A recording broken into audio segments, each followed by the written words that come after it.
ਸੋ ਮੈਂ ਡਾਕੂਮੈਂਟਰੀਜ਼ ਜਦ ਮੈਂ 13 ਸਾਲ ਦਾ ਸੀਗਾ ਉਸ ਸਮੇਂ ਤੋਂ ਮੈਂ ਬਣਾਉਣ ਲੱਗ ਪਿਆ ਤੇ ਇੰਡੀਪੈਂਡੈਂਟਲੀ ਮਤਲਬ ਆਪਣੇ ਮਮ ਦੇ ਕੰਪਿਊਟਰ ਨਾਲੋਂ ਜਿਹੜਾ ਫ੍ਰੀ ਐਡੀਟਿੰਗ ਸਾਫਟਵੇਅਰ ਨਾਲ ਮੈਂ ਬਣਾਉਣ ਲੱਗ ਪਿਆ ਤੇ ਉਸ ਸਮੇਂ ਜਿਹੜਾ sicknet.com ਸੀ ਉਹਨਾਂ ਦੇ ਵਾਸਤੇ ਉਹ ਫਿਲਮ ਫੈਸਟੀਵਲ ਚਲਾਉਂਦੇ ਹੁੰਦੇ ਸੀ ਉਸ ਸਮੇਂ। ਸੋ ਉਹਨਾਂ ਦੇ ਵਾਸਤੇ ਮੈਂ ਪਹਿਲਾਂ ਆਪਣਾ ਡਾਕੂਮੈਂਟਰੀ ਬਣਾਇਆ ਸੀ ਜਦ ਮੈਂ 13 ਸਾਲ ਦਾ ਸੀਗਾ।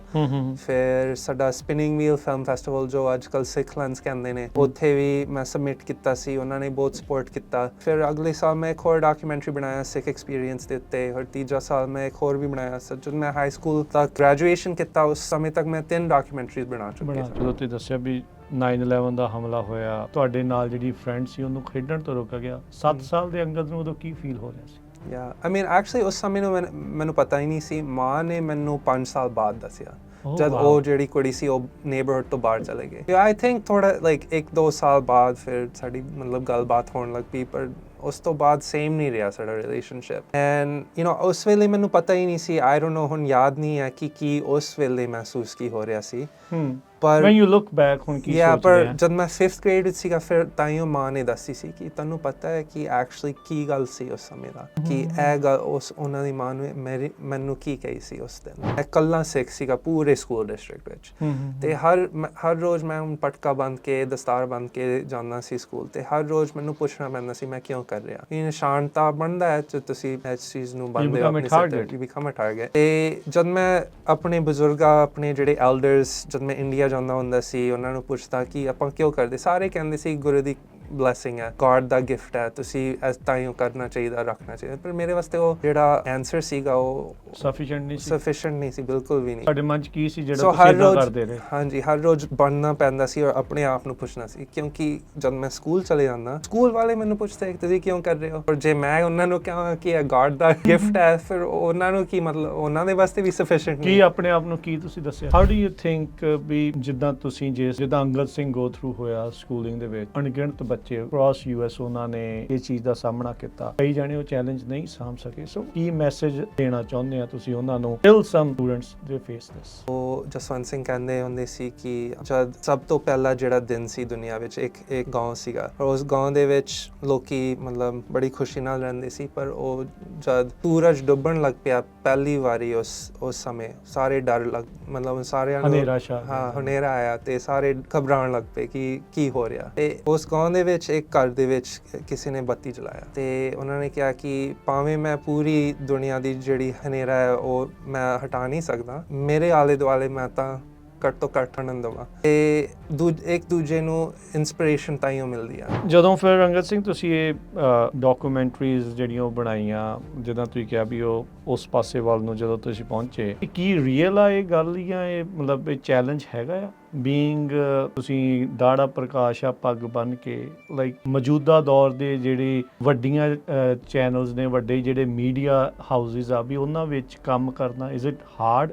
ਇਹ ਔਖਾ ਆ? ਓਪਰਚੁਨਿਟੀਜ਼ ਹੁੰਦੀਆਂ ਆ ਜਾਂ ਨਹੀਂ? ਆਈ ਡੋਨਟ ਨੋ ਕਿ ਮਤਲਬ ਮੇਰੀ ਆਈਡੈਂਟਿਟੀ ਕਰਕੇ ਕੋਈ ਮੁਸ਼ਕਲਾਂ ਮਿਲੀਆਂ ਕਿ ਨਹੀਂ ਮਿਲੀਆਂ। ਹਰ ਇੱਕ ਚੀਜ਼ ਮਤਲਬ ਜਦ ਮੈਂ ਛੋਟਾ ਸੀਗਾ ਜਿਹੜੇ ਵੀ ਚੈਲੰਜਸ ਸੀਗੇ ਮੈਂ ਹਮੇਸ਼ਾ ਸੋਚਦਾ ਸੀ ਜਿਹੜਾ ਵੀ ਚੈਲੰਜ ਹੁੰਦਾ ਤੁਹਾਡੀ ਜ਼ਿੰਦਗੀ ਵਿੱਚ ਉਹਨਾਂ ਨੂੰ ਓਪਰਚੁਨਿਟੀ ਨੂੰ ਕਿਵੇਂ ਬਣਾ ਸਕਦੇ ਹੋ। ਫਿਰ ਤੁਸੀਂ ਚੈਲੰਜ ਨੂੰ ਓਪਰਚੁਨਿਟੀ ਬਣਾ ਸਕਦੇ ਹੋ, ਤੁਸੀਂ ਕਾਮਯਾਬ ਹੋਵੋਗੇ। ਸਾਰੇ ਸੋਚਦੇ ਕਿ ਇੰਡੀਆ ਬੈਕਵਰਡਸ ਕੌਮ ਹੈ, ਮੈਂ ਕਹਿੰਦਾ ਇੰਡੀਆ ਐਕਚੁਅਲੀ ਅਮਰੀਕਾ ਤੋਂ 5 ਸਾਲ ਲੱਗ ਗਿਆ। ਜੇ ਤੁਸੀਂ ਅਮਰੀਕਾ ਦਾ ਫਿਊਚਰ ਵੇਖਣਾ ਚਾਹੁੰਦੇ ਹੋ ਇੰਡੀਆ ਵੱਲ ਵੇਖੋ। 5 ਸਾਲ ਵਿੱਚ ਜਿੱਥੇ ਅਮਰੀਕਾ ਪਹੁੰਚਣਾ ਉਹ ਜਿੱਥੇ ਇੰਡੀਆ ਹੁਣੇ ਆ। 2022 ਦੀ ਗੱਲ ਹੈ, ਮੈਂ ਮੇਰੇ ਮਾਂ ਔਰ ਮੇਰੇ ਪਰਿਵਾਰ ਉੱਥੇ ਨਾਨੀ ਔਰ ਨਾਨਾ ਜੀ ਨੂੰ ਮਿਲਣ ਗਏ ਸੀ ਤੇ ਮੈਂ ਉਹਨਾਂ ਨੂੰ ਜੁਆਇਨ ਕਰਨ ਗਿਆ ਸੀ। ਸੋ ਮੈਂ ਟਿਕਟ ਖਰੀਦਿਆ ਨਿਊਯਾਰਕ ਤੋਂ ਤੇ ਪਲੇਨ 'ਤੇ ਬਹਿ ਕੇ ਉੱਥੇ ਦਿੱਲੀ ਪਹੁੰਚਿਆ ਤੇ ਜਦ ਮੈਂ ਪਹੁੰਚਿਆ ਸੀ ਉੱਥੇ ਕਸਟਮਸ ਏਜੰਟ ਤੇ ਮਤਲਬ ਮੈਨੂੰ ਰੋਕ ਦਿੱਤਾ ਤੇ ਫਿਰ ਸਵਾਲਾਂ ਪੁੱਛਣ ਲੱਗ ਪਏ, ਕਿਉਂ ਆਏ, ਕਾਹਦੇ ਵਾਸਤੇ ਆਏ, ਜਰਨਲਿਸਟ ਤੁਸੀਂ ਹੈਗੇ ਹੋ? ਮੈਂ ਕਿਹਾ ਹਾਂਜੀ। ਫਿਰ ਉਹਨਾਂ ਨੇ ਪਤਾ ਨਹੀਂ 10-15 ਮਿੰਟ ਵਾਸਤੇ ਮੈਨੂੰ ਬਿਠਾ ਦਿੱਤਾ ਡੀਪੋਰਟੇਸ਼ਨ ਸੈੱਲ ਵਿੱਚ ਤੇ ਫਿਰ ਬਾਅਦ ਵਿੱਚ ਮੈਨੂੰ ਲੈ ਕੇ ਆਏ ਤਾਂ ਕਹਿ ਰਹੇ ਸੀ ਕਿ ਤੁਹਾਡੀ ਟਿਕਟ ਹੈ, ਪਲੇਨ ਨਿਕਲ ਰਹੀ ਆ ਘੰਟੇ ਵਿੱਚ, ਤੁਸੀਂ ਛੇਤੀ ਚਲੇ ਜਾਓ। ਇੱਕ ਪਾਸਿਓਂ ਇੰਡੀਆ ਨੇ ਮੈਨੂੰ ਵਾਪਸ ਭੇਜਿਆ। ਮੈਂ ਤਾਂ ਸੋਚਿਆ ਕਿ ਮੇਰਾ ਹੁਣ ਇੰਨਾ ਵੱਡਾ, ਮੈਂ ਇੰਨਾ ਇੰਡੀਆ ਨੂੰ ਲਵ ਕਰਦਾ, ਮੈਂ ਉਹਨਾਂ ਦੇ ਵਾਸਤੇ ਜਰਨਲਿਜ਼ਮ ਕਰਾਂ, ਉਹਨਾਂ ਦੇ ਮਸਲੇ ਦੇ ਉੱਤੇ ਮੈਂ ਕਮੈਂਟ ਕਰਾਂ ਤਾਂ ਕਿਉਂਕਿ ਮੈਂ ਇੱਕ ਪਿਆਰ ਦੀ ਗੱਲ ਸਮਝਦਾ ਹੁੰਦਾ ਸੀ ਕਿ ਮੈਂ ਆਪਣਾ ਪੂਰਾ ਜੋ career- ਇਸ਼ੂਜ਼ ਸ਼ੋ ਕਰੀ ਉਹਨਾਂ ਦਾ ਕੁਝ ਹੱਲ ਹਾਂਜੀ, ਹੋਵੇ। ਹਾਂਜੀ ਬਿਲਕੁਲ। ਹਮ। ਫਿਰ ਉਹਨਾਂ ਨੇ ਕਿਹਾ ਸਾਨੂੰ ਤੁਹਾਡੀ ਪਿਆਰ ਦੀ ਲੋੜ ਨਹੀਂ ਆ। ਫਿਰ ਮੈਂ ਸੋਚਣ ਲੱਗ ਪਿਆ ਹੁਣ ਆਈ ਗੈਸ ਅਮਰੀਕਾ ਦੇ ਉੱਤੇ ਹੁਣ ਫੋਕਸ ਕਰੀਏ। ਸਤਿ ਸ੍ਰੀ ਅਕਾਲ। Punjabi radio USA, Punjabi TV USA ਦੇ ਉੱਤੇ ਆਪ ਸਭ ਦਾ ਸਵਾਗਤ ਹੈ। ਮੈਂ ਰਾਜਕਰਨਬੀਰ ਸਿੰਘ। ਅੱਜ ਆਪਣੇ ਨਾਲ ਸਟੂਡੀਓ ਦੇ ਵਿੱਚ ਐਮੀ ਅਵਾਰਡ ਵਿਨਰ ਅੰਗਦ ਸਿੰਘ, ਜਿਹੜੇ ਇੱਕ ਸਿੱਖ ਜਰਨਲਿਸਟ ਆ, ਉਹ ਆ ਕੇ ਜੁੜੇ ਹੋਏ ਆ। ਇਸ ਟਾਈਮ ਇਹ ਕੈਲੀਫੋਰਨੀਆ ਦੇ ਵਿੱਚ ਜਕਾਰਾ ਦੇ ਨਾਲ ਮਿਲ ਕੇ ਟੂਰ ਕਰ ਰਹੇ ਆ। ਆਪਣੀ ਜਨਰੇਸ਼ਨ, ਆਪਣੀ ਜਿਹੜੀ ਯੰਗ ਜਨਰੇਸ਼ਨ ਆ, ਆਪਣੀ ਜਿਹੜੀ ਕਮਿਊਨਿਟੀ ਦੇ ਬੰਦੇ ਆ, ਉਹਨਾਂ ਨੂੰ ਇੱਕ ਸਿੱਖ ਤੇ ਇੱਕ ਪੰਜਾਬੀ ਜਰਨਲਿਸਟ ਹੋਣ ਦੇ ਨਾਤੇ ਕੀ ਚੈਲੰਜਸ ਆ, ਕੀ ਹੈਗਾ ਆ, ਇਸ ਦੁਨੀਆ ਦੇ ਵਿੱਚ ਕੀ ਆ, ਉਹਦੇ ਬਾਰੇ ਜਿਹੜੀ ਉਹ ਗੱਲਬਾਤ ਕਰ ਰਹੇ ਆ। ਸਭ ਤੋਂ ਪਹਿਲਾਂ ਜੀ ਆਇਆਂ ਨੂੰ ਆਖਦੇ ਹਾਂ ਅੰਗਦ ਸਿੰਘ, ਸਵਾਗਤ ਹੈ। ਸਤਿ ਸ੍ਰੀ ਅਕਾਲ। ਸਤਿ ਸ੍ਰੀ ਅਕਾਲ ਜੀ। ਕੀ ਹਾਲ ਚਾਲ ਆ? ਵਧੀਆ, ਚੜ੍ਹਦੀ ਕਲਾ। ਨਿਊਯਾਰਕ ਬੇਸਡ ਹੋ ਤੁਸੀਂ? ਹਾਂਜੀ। ਤੇ ਹੁਣ ਕੈਲੀਫੋਰਨੀਆ ਦੇ ਵਿੱਚ ਇਸ ਦੌਰੇ ਦੇ ਉੱਤੇ ਆਏ ਆ। ਹਾਂਜੀ, ਉੱਥੇ ਸਰਦੀ, ਇੱਥੇ ਗਰਮੀ। ਹਾਂ। ਕਿੱਦਾਂ ਲੱਗ ਰਿਹਾ? ਬਹੁਤ ਵਧੀਆ। ਸੋ ਕਿੱਦਾਂ ਆਉਣਾ ਹੋਇਆ ਤੁਹਾਡਾ ਇਨ ਜਨਰਲ ਜਰਨਲਿਜ਼ਮ ਦੇ ਵਿੱਚ? ਜਰਨਲਿਜ਼ਮ, ਸੋ ਮੈਂ ਇੱਥੇ, ਮੇਰਾ ਜੰਮ ਪਲ ਇੱਥੇ ਹੋਇਆ ਸੀ US ਵਿੱਚ। ਮੈਂ ਸਾਊਥ ਦੇ ਵਿੱਚ ਵੱਡਾ ਹੋਇਆ, ਜਾਰਜੀਆ ਦੇ ਵਿੱਚ। ਠੀਕ ਹੈ। ਉੱਥੇ ਕਾਫੀ ਸਿੱਖ ਨਹੀਂ ਸੀਗੇ ਜਦ ਮੈਂ ਵੱਡਾ ਹੋ ਰਿਹਾ ਸੀ। ਹੁਣ ਤਾਂ ਸਾਡੀ ਜਿਹੜੀ ਕਮਿਊਨਿਟੀ ਆ ਥੋੜ੍ਹੀ ਵੱਧ ਗਈ, ਐਸਟੈਬਲਿਸ਼ ਹੋ ਗਈ। ਪਰ ਜਦ ਮੈਂ ਛੋਟਾ ਸੀਗਾ, ਉਸ ਸਮੇਂ ਜਦ ਮੈਂ ਸੈਕਿੰਡ ਕਲਾਸ ਵਿੱਚ ਪੜ੍ਹਦਾ ਹੁੰਦਾ ਸੀ, ਇੱਕ ਦਿਨ ਮੈਂ ਸਕੂਲ ਗਿਆ, ਪਹਿਲੇ ਮਹੀਨੇ ਸਕੂਲ ਦਾ, ਅਤੇ ਸਾਨੂੰ ਸਾਰਿਆਂ ਨੂੰ ਕਿਹਾ ਗਿਆ ਕਿ ਵਾਪਸ ਚਲੇ ਜਾਓ, ਆਪਾਂ ਸਕੂਲ ਬੰਦ ਕਰ ਰਹੇ ਅੱਜ ਵਾਸਤੇ। ਫਿਰ ਆਪਾਂ ਘਰ ਪਹੁੰਚ ਕੇ ਅਤੇ ਪਤਾ ਲੱਗ ਗਿਆ ਕਿ ਉਸੇ ਦਿਨ USA ਉੱਤੇ ਹਮਲਾ ਹੋਇਆ ਸੀ। ਦੋ ਜਿਹੜੇ ਜਹਾਜ਼ ਸੀਗੇ, ਹਵਾਈ ਜਹਾਜ਼, ਉਹ ਹਾਈਜੈਕ ਕਰਕੇ ਨਿਊਯਾਰਕ ਦੇ ਟਾਵਰਸ ਵਿੱਚ ਮਾਰੇ ਗਏ ਸੀ 9/11 ਦੇ ਤਰੀਕ 'ਤੇ। ਅਤੇ ਉਸੇ ਦਿਨ ਪੂਰੇ ਦੇਸ਼ ਦੇ ਵਿੱਚ ਸਾਨੂੰ ਨਜ਼ਰ ਆਇਆ ਕਿ ਇੱਕ ਜਿਹੜਾ ਬੰਦਾ ਸੀਗਾ, ਜਿਹੜਾ ਬਰਾਊਨ ਸਕਿਨ ਦਾ ਬੰਦਾ, ਜਿਹਦੇ ਉੱਤੇ ਸਿਰ ਦੇ ਉੱਤੇ ਟਰਬਨ ਪਾਇਆ ਹੋਇਆ ਸੀ, ਦਾੜੀ ਮੁੱਛ ਵਾਲਾ ਬੰਦਾ, ਉਹ ਅਮਰੀਕਾ ਦਾ ਐਨਮੀ ਬਣਿਆ। ਅਤੇ ਉਸ ਦਿਨ ਤੋਂ ਬਾਅਦ ਸਾਨੂੰ ਸਾਰਿਆਂ ਨੂੰ ਪਤਾ ਹੈ ਕਿ ਸਿੱਖਾਂ ਦੇ ਉੱਤੇ ਕਿਵੇਂ ਨਿਸ਼ਾਨਾ ਮਤਲਬ ਬਣਾਇਆ ਗਿਆ ਸੀ। ਪਰ ਮੇਰੇ ਵਾਸਤੇ ਉਹ ਬਹੁਤ ਔਖੀ ਗੱਲ ਸੀ, ਕਿਉਂਕਿ ਉਸੇ ਦਿਨ ਜਦ ਉਸ ਦਿਨ ਤੋਂ ਬਾਅਦ 4 ਦਿਨ ਤੋਂ ਬਾਅਦ ਆਪਣਾ ਬਲਬੀਰ ਸਿੰਘ ਸੋਢੀ ਦਾ ਕਤਲ ਹੋਇਆ ਸੀ ਐਰੀਜ਼ੋਨਾ ਵਿੱਚ। ਔਰ ਮੈਂ 7 ਸਾਲ ਦਾ ਸੀਗਾ ਉਸ ਸਮੇਂ, ਅਤੇ ਮੈਨੂੰ ਬਹੁਤ ਦੁੱਖ ਲੱਗਿਆ। ਮਤਲਬ ਢਿੱਡ ਵਿੱਚ ਮੈਨੂੰ ਅਜੇ ਤੱਕ ਯਾਦ ਹੈ ਉਹ ਕੀ ਮਹਿਸੂਸ ਹੋਇਆ ਸੀ, ਗਟ ਫੀਲਿੰਗ ਕਿ ਇਹ ਜਿਹੜਾ ਦਸਤਾਰ ਹੈ ਸਾਡੇ ਸਿਰ 'ਤੇ, ਸਾਨੂੰ ਨਿਸ਼ਾਨ ਬਣਾ ਸਕਦਾ ਇਸ ਮੁਲਕ ਦੇ ਵਿੱਚ। ਔਰ ਉਸੇ ਹਫ਼ਤੇ ਵਿੱਚ ਮੇਰਾ ਸਿਰਫ ਇੱਕ ਦੋਸਤ ਸੀ ਮੇਰੇ, ਜਿਹੜੇ ਨੇਬਰਹੁੱਡ ਵਿੱਚ ਮੇਰੇ ਨਾਲ ਰਹਿੰਦੀ ਸੀ, ਇੱਕ ਕੁੜੀ, ਅਤੇ ਉਹਨਾਂ ਦੇ ਮਾਂ ਪਿਓ ਨੇ ਕਿਹਾ ਕਿ ਤੁਸੀਂ ਸਾਡੀ ਕੁੜੀ ਨਾਲ ਨਹੀਂ ਖੇਡ ਸਕਦੇ ਹੋ, ਕਿਉਂਕਿ ਤੁਹਾਡੀ ਜਿਹੜੀ ਪਰਿਵਾਰ ਹੈ ਉਹ ਅਮਰੀਕਾ ਨੂੰ ਹੇਟ ਕਰਦੀ ਆ। ਓ ਵਾਓ। ਸੋ ਉਸ ਤੋਂ ਬਾਅਦ ਮਤਲਬ ਮੈਂ ਵੱਡਾ ਹੁੰਦਾ ਜਾ ਰਿਹਾ ਸੀ, ਅਤੇ ਹਰ ਹਫ਼ਤੇ, ਹਰ ਦੂਜੇ ਹਫ਼ਤੇ ਕਿਸੇ ਨਾ ਕੁਛ ਕਹਿ ਦਿੰਦਾ ਸੀ ਸਕੂਲ ਦੇ ਵਿੱਚ। ਅਤੇ ਖਬਰ ਵਿੱਚ ਆਪਾਂ ਵੇਖਦੇ ਹੁੰਦੇ ਸੀ ਕਿ ਨਿਊਯਾਰਕ ਵਿੱਚ ਕਿਸੇ ਮੁੰਡੇ ਦਾ ਪਟਕਾ ਮਤਲਬ ਉਤਾਰਿਆ ਜਾਂਦਾ, ਨਿਊ ਜਰਸੀ ਵਿੱਚ ਇੱਕ ਮੁੰਡੇ ਦਾ ਪਟਕਾ ਨੂੰ ਸਾੜਿਆ ਗਿਆ ਸੀ, ਗੁਰਦੁਆਰੇ ਦੇ ਗ੍ਰਫਿਟੀ ਅਟੈਕਸ ਹੋ ਰਹੇ ਸੀ, ਆਰਸਨ ਅਟੈਕ ਹੋ ਰਹੇ ਸੀ, ਅਤੇ ਅੰਕਲ ਜੀ ਆਂਟੀਆਂ ਨੂੰ ਮਤਲਬ ਕਿੰਨੇ ਦਿੱਕਤਾਂ ਆ ਰਹੀ ਸੀ ਇਸ ਮੁਲਕ ਦੇ ਵਿੱਚ। ਅਤੇ ਜਦ ਮੈਂ 13 ਸਾਲ ਦਾ ਹੋ ਗਿਆ, ਫਿਰ ਮੈਂ ਕੈਮਰਾ ਉਠਾਇਆ ਅਤੇ ਮੈਂ ਕਿਹਾ ਕਿ ਜਦ ਪੂਰਾ ਦੇਸ਼ ਸਾਡਾ ਕਿ ਇਸ ਬੰਦੇ ਨੂੰ ਪਾਇਆ ਔਰ ਅਮਰੀਕਾ ਦਾ ਐਨਮੀ ਬਣਾਇਆ, ਮੈਂ ਸਾਡੀ ਕਮਿਊਨਿਟੀ ਨੂੰ ਪਾਉਣਾ TV 'ਤੇ। ਸੋ ਮੈਂ ਡਾਕੂਮੈਂਟਰੀਜ਼ ਜਦ ਮੈਂ 13 ਸਾਲ ਦਾ ਸੀਗਾ, ਉਸ ਸਮੇਂ ਤੋਂ ਮੈਂ ਬਣਾਉਣ ਲੱਗ ਪਿਆ, ਅਤੇ ਇੰਡੀਪੈਂਡੈਂਟਲੀ ਮਤਲਬ ਆਪਣੇ ਮਾਮ ਦੇ ਕੰਪਿਊਟਰ ਨਾਲੋਂ, ਜਿਹੜਾ ਫ੍ਰੀ ਐਡੀਟਿੰਗ ਸਾਫਟਵੇਅਰ ਨਾਲ ਮੈਂ ਬਣਾਉਣ ਲੱਗ ਪਿਆ। ਅਤੇ ਉਸ ਸਮੇਂ ਜਿਹੜਾ sicknet.com ਸੀ, ਉਹਨਾਂ ਦੇ ਵਾਸਤੇ ਉਹ ਫਿਲਮ ਫੈਸਟੀਵਲ ਚਲਾਉਂਦੇ ਹੁੰਦੇ ਸੀ ਉਸ ਸਮੇਂ। ਆਈ ਡੋਨਟ ਨੋ ਕਿ ਅਜੇ ਵੀ ਚੱਲਦਾ ਅਜੇ ਵੀ। ਹਾਂ, ਸੋ ਉਹਨਾਂ ਦੇ ਵਾਸਤੇ ਮੈਂ ਪਹਿਲਾਂ ਆਪਣਾ ਡਾਕੂਮੈਂਟਰੀ ਬਣਾਇਆ ਸੀ ਜਦ ਮੈਂ 13 ਸਾਲ ਦਾ ਸੀਗਾ।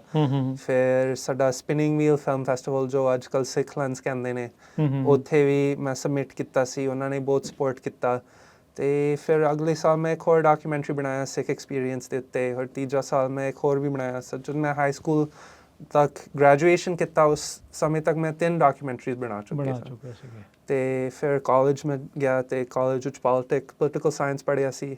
ਕਿਹੜੇ ਕਾਲਜ ਮੈਂ ਕੋਲੰਬੀਆ ਯੂਨੀਵਰਸਿਟੀ ਪੜ੍ਹਿਆ ਨਿਊਯਾਰਕ ਦੇ ਵਿੱਚ। ਫਿਰ ਨਿਊਯਾਰਕ ਮੈਂ ਚਲਾ ਗਿਆ, ਉੱਥੇ ਜਰਨਲਿਜ਼ਮ ਦਾ ਇੰਡਸਟਰੀ ਹੈ, ਫਿਰ ਉੱਥੇ ਇੰਟਰਨਸ਼ਿਪਸ 2-4 ਮਿਲੇ ਸੀ ਤੇ ਫਿਰ ਉਹ ਜਿਹੜਾ ਇੰਟਰਸਟ ਸੀਗਾ ਮੇਰਾ ਵੀਡੀਓਜ਼ ਬਣਾਉਣ ਦਾ ਤੇ ਪੋਲਿਟਿਕਸ ਦੇ ਨਾਲ, ਫਿਰ ਉਹ ਮਤਲਬ ਉਹ ਚੀਜ਼ਾਂ ਜੁੜਾਓ ਔਰ ਤੁਸੀਂ ਜਰਨਲਿਜ਼ਮ ਵਿੱਚ ਪਹੁੰਚਦੇ ਹੋ। ਫਿਰ ਉਸ ਤੋਂ ਬਾਅਦ ਮੈਂ I want to go back ਥੋੜਾ, ਜਦੋਂ ਤੁਸੀਂ ਦੱਸਿਆ ਵੀ 9/11 ਦਾ ਹਮਲਾ ਹੋਇਆ, ਤੁਹਾਡੇ ਨਾਲ ਜਿਹੜੀ ਫਰੈਂਡ ਸੀ ਉਹਨੂੰ ਖੇਡਣ ਤੋਂ ਰੋਕਿਆ ਗਿਆ, 7 ਸਾਲ ਦੇ ਅੰਗਦ ਨੂੰ ਉਦੋਂ ਕੀ ਫੀਲ ਹੋ ਰਿਹਾ ਸੀ? I mean actually ਉਸ ਸਮੇਂ ਨੂੰ ਮੈਨੂੰ ਪਤਾ ਹੀ ਨਹੀਂ ਸੀ। ਮਾਂ ਨੇ ਮੈਨੂੰ 5 ਸਾਲ ਬਾਅਦ ਦੱਸਿਆ, ਜਦ ਉਹ ਜਿਹੜੀ ਕੁੜੀ ਸੀ ਉਹ ਨੇਬਰਹੁੱਡ ਤੋਂ ਬਾਹਰ ਚਲੇ ਗਏ। ਕਿ ਆਈ ਥਿੰਕ ਥੋੜਾ ਲਾਈਕ 1-2 ਸਾਲ ਬਾਅਦ ਫਿਰ ਸਾਡੀ ਮਤਲਬ ਗੱਲਬਾਤ ਹੋਣ ਲੱਗ ਪਈ, ਪਰ ਉਸ ਤੋਂ ਬਾਅਦ ਸੇਮ ਨਹੀਂ ਰਿਹਾ ਸਾਡਾ relationship obviously. And you know ਉਸ ਵੇਲੇ ਮੈਨੂੰ ਪਤਾ ਹੀ ਨਹੀਂ ਸੀ, ਆਈ ਡੋਨਟ ਨੋ, ਹੁਣ ਯਾਦ ਨਹੀਂ ਹੈ ਕਿ ਕੀ ਉਸ ਵੇਲੇ ਮਹਿਸੂਸ ਕੀ ਹੋ ਰਿਹਾ ਸੀ। ਪਰ when you look back ਹੁਣ ਕੀ ਸੋਚਦੇ ਪਰ ਜਦ ਮੈਂ 5th ਗ੍ਰੇਡ ਵਿੱਚ ਸੀਗਾ, ਫਿਰ ਤਾਈਓ ਮਾਂ ਨੇ ਦੱਸੀ ਸੀ ਕਿ ਤੁਹਾਨੂੰ ਪਤਾ ਹੈ ਕਿ ਐਕਚੁਅਲੀ ਕੀ ਗੱਲ ਸੀ ਉਸ ਸਮੇਂ ਦਾ, ਕਿ ਇਹ ਗੱਲ ਉਹਨਾਂ ਦੀ ਮਾਂ ਨੇ ਮੈਨੂੰ ਕੀ ਕਹੀ ਸੀ ਉਸ ਦਿਨ। ਫਿਰ ਕਿਉਂਕਿ ਉਹ ਮਾਂ ਨੇ ਉਸ ਵੇਲੇ ਨਹੀਂ ਦੱਸੀ, ਮੈਂ ਛੋਟਾ ਸੀਗਾ ਉਸ ਸਮੇਂ, 7-8 ਸਾਲ ਦਾ ਸੀਗਾ। you won't understand। ਹਾਂਜੀ, ਸੋ ਉਹ ਥੋੜੀ ਦੇਰ ਬਾਅਦ ਮੈਨੂੰ ਪਤਾ ਲੱਗ ਗਿਆ। ਸੋ ਪਰ ਉਸ ਸਮੇਂ ਤੱਕ ਆਲਰੇਡੀ ਫਿਰ you know you've been through so much। ਹਾਂਜੀ, ਬੱਚੇ ਮੈਨੂੰ ਛੇੜਦੇ ਸੀਗੇ, ਮੈਂ ਵੇਖ ਰਿਹਾ ਸੀਗਾ ਖਬਰ ਵਿੱਚ, ਤੇ ਮੇਰੇ ਵਾਸਤੇ ਕੀ ਇੰਨੀ ਵੱਡੀ ਗੱਲ ਸੀ ਕਿ ਇੱਕ ਦੋਸਤੀ ਮਤਲਬ ਥੋੜੀ ਬਹੁਤ ਖਰਾਬ ਹੋਈ ਜਦ ਸਾਡੇ ਜਿਹੜੇ ਅੰਕਲ ਜੀ ਹੈਗੇ ਉਹ ਮਤਲਬ ਗੋਲੀਆਂ ਚਲਾ ਰਹੇ ਮਾਰ ਦਿੱਤੀ ਗਈ ਹੈ। ਸੋ ਉਹਦੇ ਵਿੱਚ ਫਿਰ ਮੈਂ ਕਿਹਾ ਤੇ ਐਟ ਲੀਸਟ ਯੂ ਨੋ ਇਹ ਤਾਂ ਛੋਟੀ ਗੱਲ ਹੈ ਉਸ ਦੇ ਹਿਸਾਬ, ਪਰ ਵੇਖਿਆ ਕਿ ਹੁਣ ਦੇਖੋ ਸਾਡੀ ਜਿਹੜੀ ਮੈਂ ਉਸ ਸਮੇਂ ਵੀ ਮੈਂ ਉੱਥੇ ਵੱਡਾ ਹੋ ਰਹੀ ਸੀ ਜਾਰਜੀਆ ਵਿੱਚ, ਮੈਂ ਇਕੱਲਾ ਸਿੱਖ ਸੀਗਾ ਪੂਰੇ ਸਕੂਲ ਡਿਸਟ੍ਰਿਕਟ ਵਿੱਚ। ਤੇ ਹਰ ਰੋਜ਼ ਮੈਂ ਪਟਕਾ ਬੰਨ੍ਹ ਕੇ ਦਸਤਾਰ ਬੰਨ੍ਹ ਕੇ ਜਾਂਦਾ ਸੀ ਸਕੂਲ, ਤੇ ਹਰ ਰੋਜ਼ ਮੈਨੂੰ ਪੁੱਛਣਾ ਪੈਂਦਾ ਸੀ ਮੈਂ ਕਿਉਂ ਕਰ ਰਿਹਾ। ਇਹ ਨਿਸ਼ਾਨਤਾ ਬਣਦਾ ਹੈ ਜੇ ਤੁਸੀਂ ਇਸ ਚੀਜ਼ ਨੂੰ ਬੰਨ੍ਹਦੇ ਹੋ, ਆਪਣੇ ਸਿਰ ਤੇ, you become a target। ਤੇ ਜਦ ਮੈਂ ਆਪਣੇ ਬਜ਼ੁਰਗਾਂ, ਆਪਣੇ ਜਿਹੜੇ ਐਲਡਰਸ, ਜਦ ਮੈਂ ਇੰਡੀਆ ਜਾਂਦਾ ਹੁੰਦਾ ਸੀ ਉਹਨਾਂ ਨੂੰ ਪੁੱਛਦਾ ਕਿ ਆਪਾਂ ਕਿਉਂ ਕਰਦੇ, ਸਾਰੇ ਕਹਿੰਦੇ ਸੀ ਗੁਰੂ ਦੀ ਬਲੈਸਿੰਗ ਹੈ, ਗॉड ਦਾ ਗਿਫਟ ਹੈ, ਤੁਸੀਂ ਇਸ ਤਾਂ ਹੀ ਕਰਨਾ ਚਾਹੀਦਾ, ਰੱਖਣਾ ਚਾਹੀਦਾ। ਪਰ ਮੇਰੇ ਵਾਸਤੇ ਉਹ ਜਿਹੜਾ ਆਨਸਰ ਸੀਗਾ ਉਹ ਸਫੀਸ਼ੀਐਂਟ ਨਹੀਂ ਸੀ, ਬਿਲਕੁਲ ਵੀ ਨਹੀਂ। ਸੋ ਵਟ ਤੁਹਾਡੇ ਮਨ 'ਚ ਕੀ ਸੀ ਜਿਹੜਾ ਤੁਸੀਂ ਇਦਾਂ ਕਰਦੇ ਰਹੇ? ਹਾਂਜੀ, ਹਰ ਰੋਜ਼ ਬਣਨਾ ਪੈਂਦਾ ਸੀ ਔਰ ਆਪਣੇ ਆਪ ਨੂੰ ਪੁੱਛਣਾ ਸੀ, ਕਿਉਂਕਿ ਜਦ ਮੈਂ ਸਕੂਲ ਚਲੇ ਜਾਂਦਾ, ਸਕੂਲ ਵਾਲੇ ਮੈਨੂੰ ਪੁੱਛਦੇ ਤੁਸੀਂ ਕਿਉਂ ਕਰ ਰਹੇ ਹੋ, ਔਰ ਜੇ ਮੈਂ ਉਹਨਾਂ ਨੂੰ ਕਹਾਂ ਕਿ ਇਹ ਗॉड ਦਾ ਗਿਫਟ ਹੈ, ਫਿਰ ਉਹਨਾਂ ਨੂੰ ਕੀ ਮਤਲਬ, ਉਹਨਾਂ ਦੇ ਵਾਸਤੇ ਵੀ ਸਫੀਸ਼ੀਐਂਟ ਨਹੀਂ। ਕੀ ਆਪਣੇ ਆਪ ਨੂੰ ਕੀ ਤੁਸੀਂ ਦੱਸਿਆ ਫਿਰ? ਸੋ ਫਿਰ ਮੈਂ ਸਮਝਿਆ ਕਿ ਇਹ ਗਿਫਟ ਨਹੀਂ ਹੈ, ਇੱਕ ਚੈਲੰਜ ਹੈ। ਜਦ ਤੁਸੀਂ ਆਪਣੇ ਆਪ ਆਪਣੇ ਹੱਕਾਂ ਵਾਸਤੇ ਖੜੇ ਹੋ ਸਕਦੇ ਹੋ, ਆਪਣੀ ਫਰੀडम ਵਾਸਤੇ ਖੜੇ ਹੋ ਸਕਦੇ ਹੋ, ਭਾਵੇਂ ਜੋ ਵੀ ਦੁਨੀਆ ਕਹੇ, ਫਿਰ ਤੁਸੀਂ ਦੂਜਿਆਂ ਦੀ ਜਿਹੜੀ ਸਮੱਸਿਆ ਹੈ ਇਸ ਦੁਨੀਆ ਦੇ ਵਿੱਚ, ਜਿਹੜੀ ਮੁਸ਼ਕਿਲਾਂ ਹੈਗੀਆਂ, ਤੁਸੀਂ ਉਹਨਾਂ ਨੂੰ ਵੀ ਸੰਭਾਲਣ ਲਈ ਤਿਆਰ ਹੋਵੋਗੇ।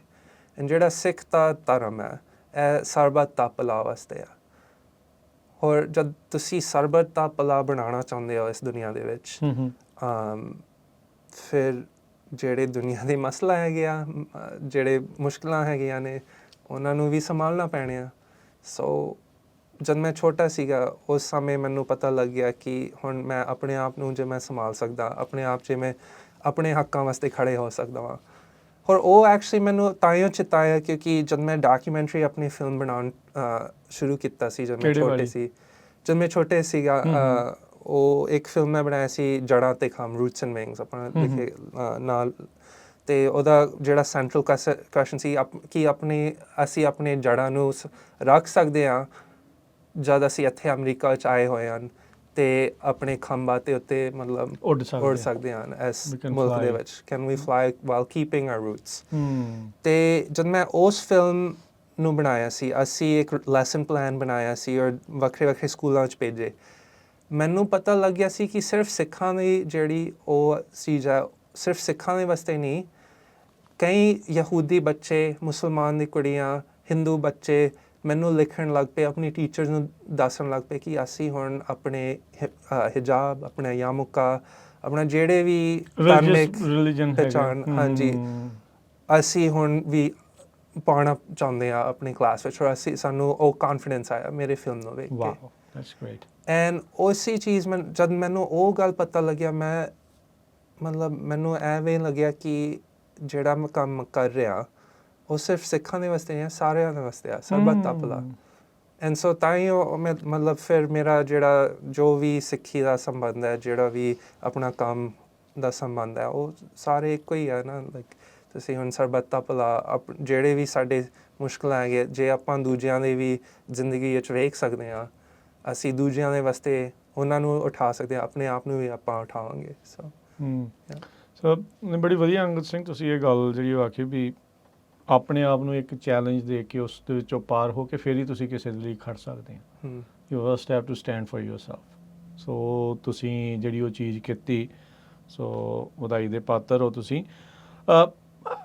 How do you think we ਜਿੱਦਾਂ ਤੁਸੀਂ ਜਿੱਦਾਂ ਅੰਗਦ ਸਿੰਘ ਗੋ ਥਰੂ ਹੋਇਆ ਸਕੂਲਿੰਗ ਦੇ ਵਿੱਚ, ਅਣਗਿਣਤ ਬੱਚੇ ਅਕ੍ਰੋਸ US ਉਹਨਾਂ ਨੇ ਇਹ ਚੀਜ਼ ਦਾ ਸਾਹਮਣਾ ਕੀਤਾ, ਕਈ ਜਾਣੇ ਉਹ ਚੈਲੰਜ ਨਹੀਂ ਸਾਂਭ ਸਕੇ। ਸੋ ਕੀ ਮੈਸੇਜ ਦੇਣਾ ਚਾਹੁੰਦੇ ਆ ਤੁਸੀਂ ਉਹਨਾਂ ਨੂੰ? ਸਟਿਲ ਸਮ ਸਟੂਡੈਂਟਸ ਦੇ ਫੇਸ ਦਿਸ। ਯਾ ਆਈ ਮੀਨ ਉਹ ਜਿਹੜਾ ਮੁਸ਼ਕਿਲ ਹੈ ਉਹ ਤਾਂ ਹਰ ਇੱਕ ਆਪਣਾ ਚੈਪਟਰ ਸਾਡੀ ਹਿਸਟਰੀ ਵਿੱਚ ਫੇਸ ਹੋਇਆ, ਹੋਣਾ ਵੀ ਆ।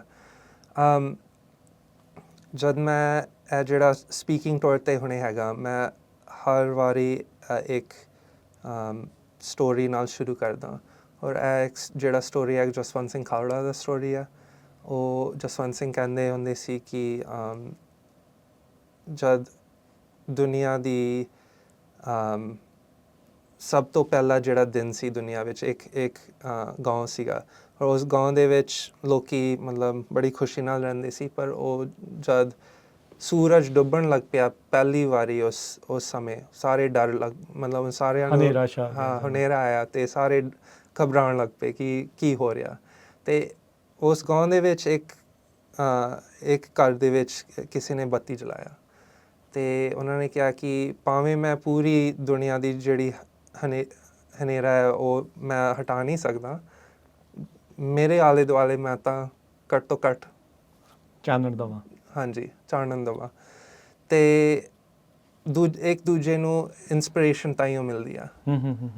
ਅਤੇ ਫਿਰ ਦੂਜੇ ਜਗਾਉਣ ਲੱਗ ਪਏ। ਅਤੇ ਉਸ ਤੋਂ ਬਾਅਦ ਪੂਰੀ ਜਿਹੜੀ ਵਿਲੇਜ ਸੀ ਉਹਦੇ ਵਿੱਚ ਬੱਤੀ ਰੋਸ਼ਨ ਮਤਲਬ ਹੋਣ ਲੱਗ ਪਈ। ਅਤੇ ਹਾਂਜੀ, ਮਤਲਬ ਇਹ ਔਖੀ ਗੱਲ ਹੁੰਦੀ ਆ ਆਪਣੇ ਆਪ ਨੂੰ ਸੰਭਾਲਣਾ, ਆਪਣੀ ਬੱਤੀ ਨੂੰ ਜਲਾਉਣ ਜਦ ਹਨੇਰਾ ਹੁੰਦਾ ਹੈ। ਉਹ ਕਾਫੀ ਔਖੀ ਚੀਜ਼, ਹਾਂਜੀ, ਔਖੀ ਕੰਮ ਹੁੰਦੀ ਹੈ ਇਸ ਚੀਜ਼ ਨੂੰ ਕਰਨ ਵਾਸਤੇ। ਪਰ ਐਂਡ ਵਿੱਚ ਮਤਲਬ ਕੀ ਮੈਸੇਜ ਦੇ ਸਕਦਾ ਕਿ ਹੌਸਲਾ ਰੱਖੋ, ਤੁਸੀਂ ਆਪਣੇ ਇਤਿਹਾਸ ਨੂੰ ਵੇਖੋ।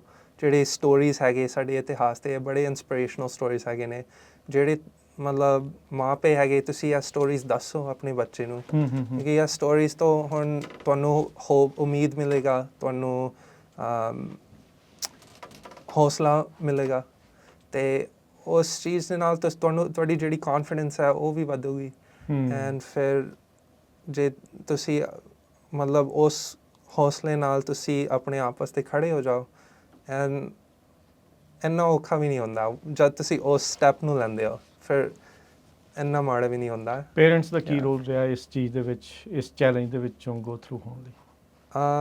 ਆਈ ਥਿੰਕ ਇੱਕ ਪਾਸਿਓਂ ਮਤਲਬ ਧੱਕੇ ਨਾਲ ਨਹੀਂ ਦੇਣਾ ਚਾਹੀਦਾ ਪੇਰੈਂਟਸ ਨੂੰ, ਲਾਈਕ ਕਿ ਤੁਸੀਂ ਇਹ ਕਰੋ, ਉਹ ਨਹੀਂ ਕਰੋ, ਇਹ ਕਰੋ, ਉਹ ਨਹੀਂ ਕਰੋ। ਬੱਚਿਆਂ ਨੂੰ ਆਪ ਮਤਲਬ ਆਪਣਾ ਅੰਦਰੋਂ ਹਾਂ ਬਿਲਕੁਲ ਹੋਣਾ ਚਾਹੀਦਾ ਆਪਣਾ ਜਿਹੜਾ ਵੀ ਇੰਸਪੀਰੇਸ਼ਨ ਹੈ।